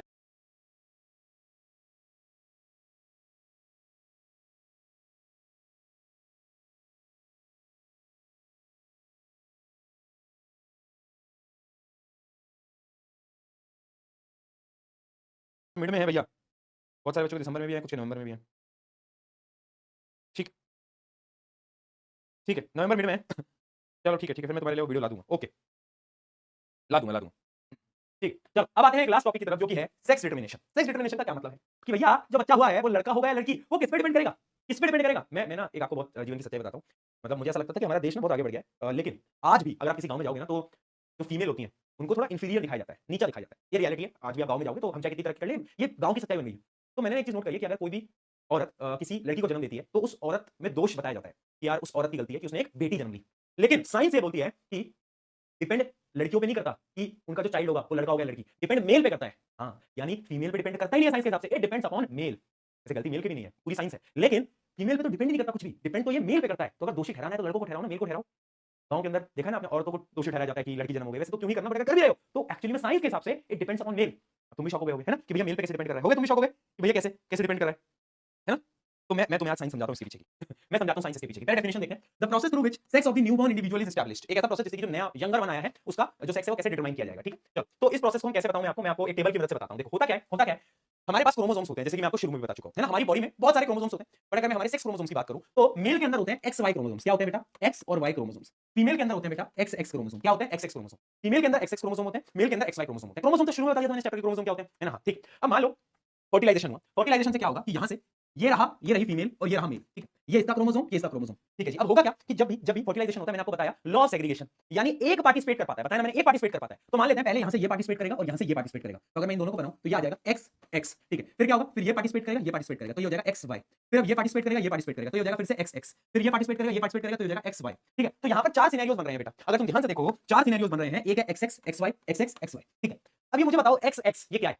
अरे एक्स एक्स का मतलब है कि फीमेल बनेगी, यानी जो यंगर बन होगा, जो बच्चा होगा वो लड़की होगी, हाँ या ना? अरे हाँ या ना बोल दे, है ना? हाँ ठीक है। तो यानी यहां पर फीमेल एक्स वाई हुआ तो मेल फीमेल मेल, यानी अगर तुम ध्यान से देखो दो ही फीमेल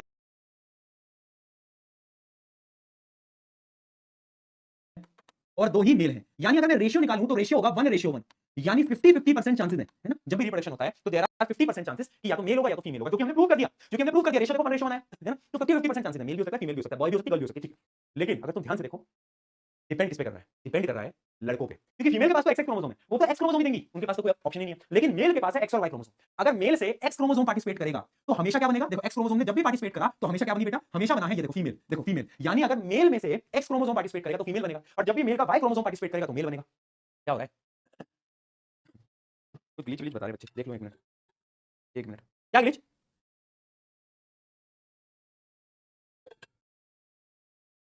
अब ठीक है,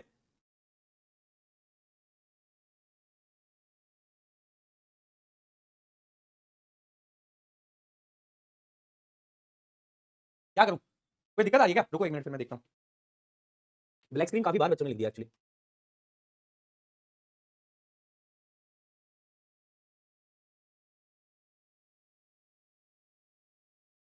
चलो ठीक है ना? एक तो मुझे पता भी नहीं चल रहा तुम एक्टिंग कर रहे हो, एक्चुअली में ब्लैक स्क्रीन नहीं है, पता ही नहीं चल पा रहा है ना? तो देखो क्या है हुआ क्या? अगर तुम ध्यान से देखो कि यार डिपेंड किस पे कर रहा है? मेल पे डिपेंड कर रहा है। अगर ये मेल का एक्स क्रोमोसोम पार्टिसिपेट करेगा तो हमेशा फीमेल बनेगी, और अगर इनका वाई क्रोमोसोम पार्टिसिपेट करेगा तो हमेशा क्या बनेगा? मेल बनेगा। यानी it always depends upon what, बोलो, अरे बोलो किस पे डिपेंड कर रहा है? अरे बोल दो भाई, अरे बोल दो, क्या हो गया? मेरे को मेरे एंड से कुछ भी नहीं दिख रहा है, क्या हो क्या रहा है? कहा ये रोका रहे हैं बच्चे, क्या हो गया? क्यों ब्लैक ब्लैक ब्लू ब्लू लिखे जा रहे हैं, क्या हो गया इन लोगों को? मैं इतना मारूंगा ना बेटा अगर तुम एक्टिंग कर रहे हो, अगर तुम यहाँ एक्टिंग कर रहे हो मैं तुमको इतना मारूंगा ना, पढ़ा लेने दे मेरे को, पढ़ा लेने दे चैन से, मेल का फीमेल बना दूंगा तेरे को मैं, अगर तू ज्यादा ठीक है।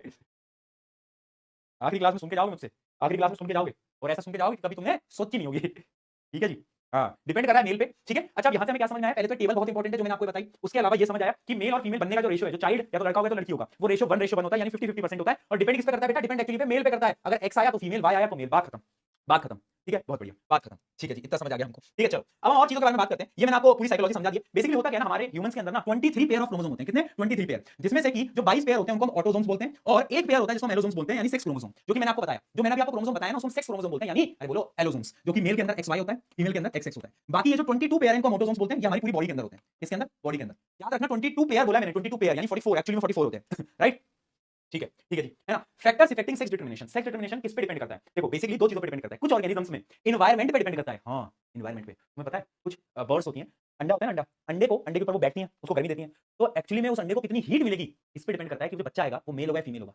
कुछ कुछ ऑर्गेनिज्म में होता है ऐसा, हाँ, यानी कुछ कुछ ऑर्गेनिजम्स में एक्चुअली में एनवायरनमेंट डिसाइड करता है कि मेल होगा या फीमेल होगा। क्या बात समझ में? In certain elements like turtles, especially turtles में होता है temperature at which fertilised egg are kept determines the gender, यानी अंडे को कहां रखा गया है वो एक्चुअली में जेंडर को डिसाइड करता है भाई।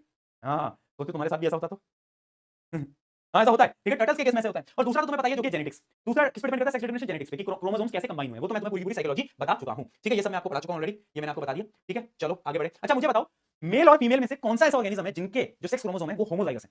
बताओ, एमसीक्यू में पूछा गया था पिछले साल, मेल और फीमेल में से कौन सा ऐसा ऑर्गेनिज्म है जिनके पास जो सेक्स क्रोमोसोम्स होते हैं वो होमोजाइगस होते हैं? बताओ। बहुत बढ़िया, बहुत बढ़िया, फीमेल। क्यों? क्योंकि देखो होमोजाइगस कंडीशन ये होती है, हेटेरोजाइगस कंडीशन ये होती है, तो यानी फीमेल आएगा, उसका आंसर याद रखना याद रखना फीमेल। अरे बहुत सारे बच्चे ने अभी याद दिलाया था मुझे कि आज तो गुरु पूरब है ना, तो गुरु नानक जयंती, हैप्पी गुरु नानक जयंती, है ना? क्या पंजाबी में क्या बोलते हैं? गुरु पूरब दी लख लख बधाइयां है ना? तुम्हारे पूरे परिवार को गुरु पूरब दी लख लख बधाइयां, ठीक है, हैप्पी गुरु नानक जयंती। आज तो पटाखे वटाखे फोड़ोगे, है ना? चलो ठीक है, ठीक है जी, आगे समझ में। ऑटोसोम्स, ऑटोसोम्स, ऑटोसोम्स, ठीक है। ऑटोसोम्स और एलोसोम्स क्या होते हैं? ऑटोसोम्स 22 पेयर जो कि पूरी बॉडी में है, एलोसोम्स सेक्स क्रोमोसोम जो कि एक पेयर है बॉडी में, फीमेल में एक्स एक्स, मेल में एक्स वाई, ठीक है जी, ठीक है जी, समझ आ गया, समझ आ गया। अच्छा इनके बीच का डिफरेंस देख लेते हैं, ऑटोसोम्स और एलोसोम्स के बीच का। Chromosomes which are not connected with sex determination are called autosomes, जबकि वो क्रोमोसोम्स जो कि सेक्स डिटरमिनेशन से लिंक्ड हैं उनको बोलते हैं allosomes. Similar in male and female, याद रखना ऑटोसोम्स जो होते हैं वो सेम होते हैं, लड़का और लड़की में सेम रहते हैं, कुछ अलग नहीं होता भैया। जबकि जबकि जो एलोसोम्स होते हैं that are different, that are different, ठीक है। ईमेल, ईमेल क्या हो गया? क्या ईमेल, ठीक है, that are different. Generally 22 pair in human being, और ये क्या होता है, ये हमेशा एक पेयर में होते हैं, one pair in human being, ये हमेशा एक पेयर में होते हैं। तो डिफरेंस याद रखना, डिफरेंस याद रखना एलोसोम्स और ऑटोसोम्स का। चलिए जी, बहुत बढ़िया, बहुत बढ़िया, ठीक है जी, आगे बढ़ते हैं। तो ये मैंने आपको पूरा पूरा बता दिया। वो टेबल याद रखना, होता क्या है कि एक क्रोमोसोम मेल से आना है, फीमेल से आना है। तो अगर मेल से एक्स आ गया तो क्या होगा, तो फीमेल बनेगी, और अगर मेल से वाई आ गया तो क्या होगा, अरे बोलो, हाँ, तो मेल बन जाएगा। तो पूरा पूरा प्रोसेस है, पूरी पूरी टेबल है, that is really very very very very very important, ठीक है। तो इस पे बार-बार क्वेश्चन आए, ये वाली जो टेबल है ना, इसकी प्रैक्टिस कर लेना बेटा। कहां गई वो टेबल, ये इसकी प्रैक्टिस कर लेना, ये बहुत इंपॉर्टेंट है। ऑलमोस्ट हर साल क्वेश्चन देखने को मिला है, ऑलमोस्ट एवरी ईयर इसमें से एक क्वेश्चन आ जाता है, छोटा सा क्वेश्चन आता है, ठीक है। तो अब तुम्हें पता चल गया है, तो अपने गांव देहात मोहल्ले हर जगह बता देना कि एक्चुअली में सेक्स डिटरमिनेशन लड़कियों पे डिपेंड नहीं करता, इट डिपेंड्स अपॉन मेल। अरे लड़कों की वजह से हो रहा है, तो लड़कों को पकड़ो जी, काहे लड़कियों के पीछे पड़े रहते हैं, लड़कों को पकड़ो, उनकी भी गलती नहीं है बेचारों की, उनकी किसकी क्या गलती है, साइंस है ना, बायोलॉजी है, तो उनकी क्या गलती, जेनेटिक्स है। बट एक्चुअली में तो उनके एंड से एक्स आया तो फीमेल, वाई आया तो मेल, ठीक है, हाँ। चलिए आगे बढ़ते हैं, कुछ सवाल लगाए जाएंगे।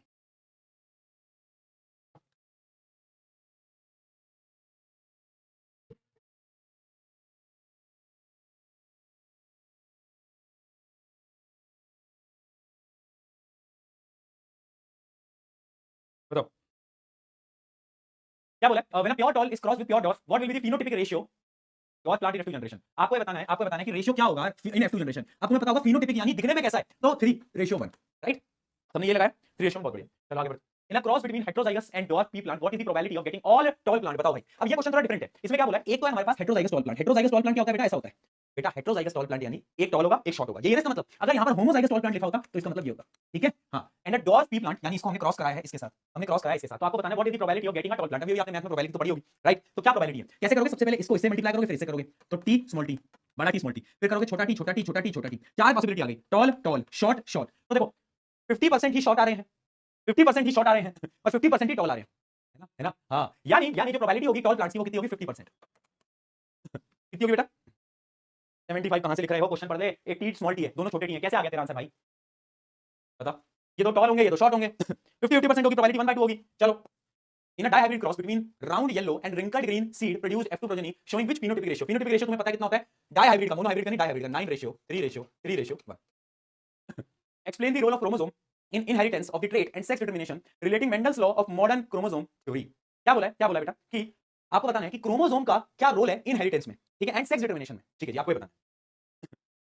बताओ बताओ क्या लगता है, देखो क्रोमोसोम का क्या रोल है, इतना समझो कि जो क्रोमोसोम होता है वो ईच पेरेंट से एक आता है, ईच पेरेंट से क्या आता है, एक क्रोमोसोम आ रहा होता है, ठीक है, और मिलकर वो ऑफस्प्रिंग के कैरेक्टरिस्टिक्स को डिसाइड करता है ना। अब इसका रोल क्या है मेंडल से, इसका मेंडल से रोल क्या है, तो देखो मेंडल ऑलरेडी बता चुका था, मेंडल ने पहले बता दिया था लॉ ऑफ सेग्रीगेशन। मेंडल ने क्या बोला था, मेंडल ने बोला था लॉ ऑफ सेग्रीगेशन, यानी मेंडल ने बोला था कि जब भी एक ऑफस्प्रिंग बनेगा, जब भी गैमेट फॉर्मेशन होगी तो अगली टूट जाएगा, बोला था ना, एक यहां से आएगा एक यहां से आएगा, बड़ा टी में से एक ही टी आ पाता है। तो क्रोमोसोम में भी तो यही हो रहा है ना, एक ही पार्टिसिपेट कर पा रहा है ना। तो पहला तो मेंडल ने ऑलरेडी लॉ ऑफ सेग्रीगेशन बताया था, और मेंडल ने बताया था लॉ ऑफ इंडिपेंडेंट असॉर्टमेंट, यानी मेंडल ने ये भी बताया था कि जब दो कैरेक्टरिस्टिक्स होंगे तो ये दोनों इंडिपेंडेंट है, ना इसको इससे लेना देना ना इसको इससे लेना देना, समझ में आया। तो मेंडल के दो रूल एप्लीकेबल होते हैं क्रोमोसोम पे भी। और तीसरा क्वेश्चन आ जाता है, आपको ये बताना है कि जो क्रोमोसोम है वो कैसे लिंक्ड है सेक्स डिटरमिनेशन से, how chromosome is linked with sex determination. तो आप बता सकते हो कि मेल के अंदर XY होते हैं, फीमेल के अंदर XX होते हैं, पार्टिसिपेट करते हैं, 50-50% चांसेस बनती है, तो मेल बनेगा तो फीमेल बनेगा। तो पूरी पूरी ये जो आप नीचे देख पा रहे हो, या बना सकते हो, ठीक है। और याद रखना father determines the sex of the child, ठीक है। चलो, case in human colour blindness is an x linked recessive trait. क्या बोला है कि ह्यूमन के अंदर जो कलर ब्लाइंडनेस है वो एक रिसेसिव ट्रेट है, ठीक है जी। Explain how inheritance of sex chromosome effect the transmission of such traits. बताओ भाई, एक बार वापस से पढ़ो क्वेश्चन को जल्दी से, बताओ, समझाओ क्वेश्चन, समझाओ पहले को। ये क्वेश्चन ना लॉजिकल है, अगर तुम सवाल समझ के आंसर तुम समझ जाओगे, बट गारंटी से बोल रहा हूं, यहां पर 99% बच्चे क्वेश्चन नहीं समझ पाए। वापस पढ़ो, क्या बोला है, केस है in human colour blindness is an x linked यानी दो क्रोमोसोम होते हैं एक्स और वाई, तो जिनके पास एक्स क्रोमोसोम है, ये एक्स लिंक्ड क्या है, एक्स लिंक्ड रिसेसिव ट्रेट है, यानी जिसके पास एक्स क्रोमोसोम होगा उसके लिए ये एक रिसेसिव ट्रेट हो जाएगा। एक्स लिंक्ड रिसेसिव ट्रेट यानी जिसके पास एक्स क्रोमोसोम होगा उसमें जो कलर ब्लाइंडनेस की प्रॉब्लम है, ये एक रिसेसिव ट्रेट हो जाएगा। रिसेसिव समझते हो, रिसेसिव यानी नीचे वाला ट्रेट, इसकी इज्जत नहीं है, है ना, एक डोमिनेटिंग रिसेसिव, हाँ। तो अब क्वेश्चन में क्या बोला है, explain how inheritance of the sex chromosome effect the transmission of such trait. अब देखो बेटा क्या होगा, क्या बोला, जिनके पास एक्स है उनके लिए रिसेसिव ट्रेट हो जाएगा, यानी शो नहीं करेगा। रिसेसिव का मतलब क्या है, कि शो नहीं करेगा। अब तुम मुझे बताओ, मेल के पास है एक्स और वाई, जबकि फीमेल के पास तो एक्स एक्स है, तो ऑब्वियस सी बात है जो फीमेल होंगी क्या उनके पास ये ट्रेट शो करेगा, नहीं करेगा ना, क्योंकि अगर मेरे पास एक्स क्रोमोसोम है तो मेरे लिए ट्रेट रिसेसिव ट्रेट हो गया, यानी मेरे लिए इसकी कोई इज्जत नहीं रही, तो यानी फीमेल के अंदर कलर ब्लाइंडनेस की चांसेस कम हो गई, अरे कम हो गई, है ना। जबकि मेल के अंदर क्योंकि वाई क्रोमोसोम है तो मेल के अंदर चांसेस बढ़ गई, तो यही इसका आंसर है। Colour blindness is X linked recessive trait, males are most affected because they only have one X chromosome while female need two defective X chromosome to show the trait. Actually में ना ये जो बात है ना, actually में जो बात है ना, ये ट्रू है, ये केस नहीं है, ये सच्चाई है। अभी बताता हूं पानी पी के, एक बड़ी इंटरेस्टिंग चीज बताता हूं तुम्हें।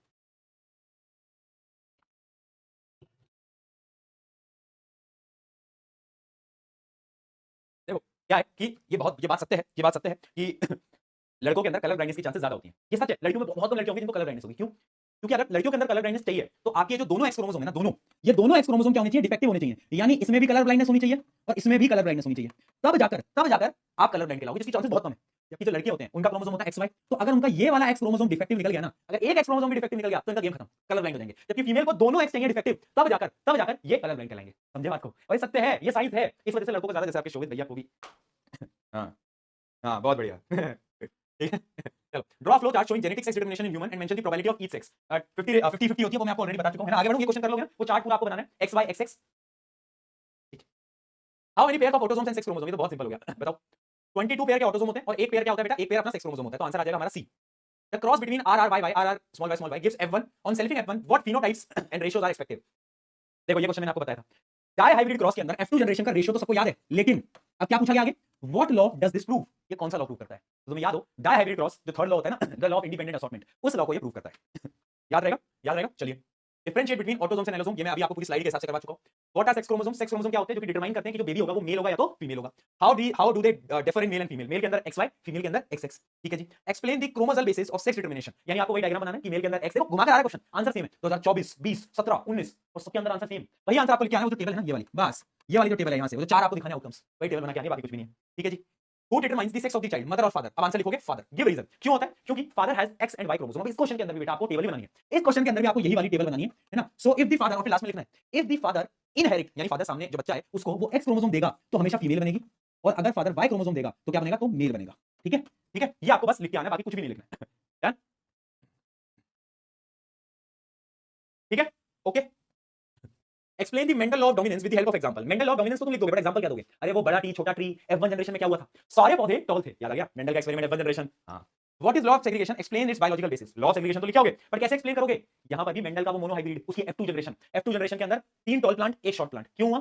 According to the law of segregation, है ना। सेग्रीगेट कर गए, गैमेट फॉर्मेशन में टूट गए। ठीक है। Describe the Mendel law of independent assortment using a dihybrid cross. इसके अंदर आपको पूरा डाई हाइब्रिड क्रॉस समझाना है और लास्ट में इसकी स्टेटमेंट लिख के आनी है कि लॉ ऑफ इंडिपेंडेंट असॉर्टमेंट क्या बोलता है ना। और वो पूरा जो डायग्राम था पूरी स्क्वायर, वो पूरा बना के आना है। डन? चलो, है ना, ये आप देख सकते हो, पूरा आंसर है। ठीक है जी। आई गेस यहां पर आपके सारे क्वेश्चंस हो जाते हैं समाप्त। कॉल शोभित भैया कल करते हैं ना बेटा, कल पक्का प्रॉमिस, छोटी वाली उंगली वाली प्रॉमिस, है ना। कल करेंगे 101%। आपसे कल बात करेंगे, आप लोड मतलब मैंने आपको कर दिया वचन, तो कल आपसे बात करवा देंगे। आज रहने दो, कल अपनी भी लास्ट क्लास है, आप उनसे भी बात कर लेना and will and this class. अच्छा, मुझे अच्छा अब आई ब्लैक स्क्रीन, अब दिख गई मुझे, अब दिख गई। अच्छा, मुझे ना कुछ सवाल पूछने, I just want to know, है ना, कि ये जो जर्नी रही अभी तक की, जो भी तुमने पढ़ा, जितना भी तुमने पढ़ा आरएम बैच के अंदर साइंस के अंदर, वो तुम्हें कैसा लगा? How did you feel? Like कैसे रही आपकी पूरी जर्नी? कैसी रही? क्या आपको मजा आया? क्या आपको समझ आया? क्या आप यहाँ से पढ़ाई लिखाई में तो सीख गए होगे, पर क्या आप यहाँ से जिंदगी जीना सीख पाए? क्या आप मेहनत करना सीख पाए? जब भी आपके सामने परेशानी आई हो तो क्या आप उसे कॉन्कर करना, जीतना सीख पाएगा? यार मुझे बताओ, सीख पाए? I hope this journey I hope this journey was good. I hope, है ना। ऐसे मैं दुआ करूंगा, कामना करूंगा कि आप देखो, पढ़ाई तो हर बैच में होगी, पढ़ाई तो दुनिया जहां के बहुत बैचेस आएंगे, यूट्यूब से भी आप पढ़ लोगे, पढ़ाई बहुत अच्छे टीचर्स ऑलरेडी हैं। मैं ऐसे नहीं बोलूंगा कि मैं बहुत ही खतरनाक टीचर हूं, I am the best teacher, नहीं यार, नहीं, मैं भी तुम्हारी तरह सीख रहा हूं, मैं भी चीजें सीख रहा हूं, है ना। तो I am not the best, I am not the best, batches बहुत आते हैं, है ना। शायद मुझसे अच्छे पढ़ाने वाले भी लोग हैं, पर मेरा फोकस होता है कि पढ़ा तो सब देंगे, अच्छा भी सब पढ़ा देंगे, मैं अपना 101% लगाता हूं तुम्हें पढ़ाने में, वो अलग बात है। लेकिन क्या मैं तुम्हें चीजें प्यार से समझा पाया? क्या मैं तुम्हें इंटरेस्टिंग वे में समझा पाया? क्या मैं तुम्हें जीवन जीने का कुछ नया तरीका सिखा पाया कि यार लाइफ इज दिस, है ना। क्या जो मैं छोटी छोटी स्टोरीज तुम्हें सुनाया करता था, स्टोरी से तुम जीवन जीना सीख पाए कि यार हाँ यार भैया, लाइफ ऐसी भी तो हो सकती है। क्या तुम मुझे देख के इंस्पिरेशन ले पाए कि यार भैया एक दिन ना हम भी बहुत अच्छा करेंगे लाइफ के अंदर, है ना, हम भी बहुत बेहतरीन करेंगे, हम भी आपकी तरह जीवन में कुछ देश के लिए करेंगे? क्या आप ये फील कर पाए? अगर आप ये कर पाए ना, तो मुझे ऐसा लगता है ये जर्नी मेरे लिए सक्सेसफुल हो गई, है ना। और मैं बस मैं इतना बोलूंगा, कल हम बहुत बातचीत करेंगे, बट मैं इतना बोलूंगा कि देख, तेरा रिजल्ट क्या आता है मुझे नहीं पता, और शायद मुझे उससे उतना फर्क भी नहीं पड़ेगा। क्यों? क्योंकि मेरे लिए तुम सब इंपॉर्टेंट हो। ठीक है, बस मैं इतना चाहता हूं कि तुम अपना बेस्ट लगा देना, तुम मेहनत लगा देना, रिजल्ट क्या आता है उससे मुझे कोई दिक्कत नहीं है। तुम सब मेरे प्यारे मूर्ख बालक और बालिका थे और रहोगे, वो चीज नहीं होने वाला। ठीक है, चाहे तुम 60% लाते हो, चाहे तुम 100% लाते हो, कोई फर्क नहीं पड़ रहा। बट तुम अगर मेहनत कर रहे हो ना हर रोज, I am proud of you, I am really proud of you. मैं बहुत बहुत प्राउड फील कर रहा हूं तुमसे। ठीक है, कोई बोले ना बोले, मैं बोल रहा हूं आई एम प्राउड ऑफ यू। ठीक है, चलो चलो, एंड करें, एंड करें आज का सेशन, बताओ। चलिए, तो फिर अब कल मिलते हैं, कल मिलते हैं एंड कल बातचीत करते हैं। ठीक है जी, चलो कल मिलते हैं और बातचीत करते हैं। बाय बाय, कल कल कल दोस्तों को बता देना कि this is the last class of RM batch class 10th science, the India one of the largest result giving batch, जो कि कल खत्म होगा। मिलते हैं कल, जब तक के लिए टेक केयर, बाय बाय, मिलते हैं, बाय।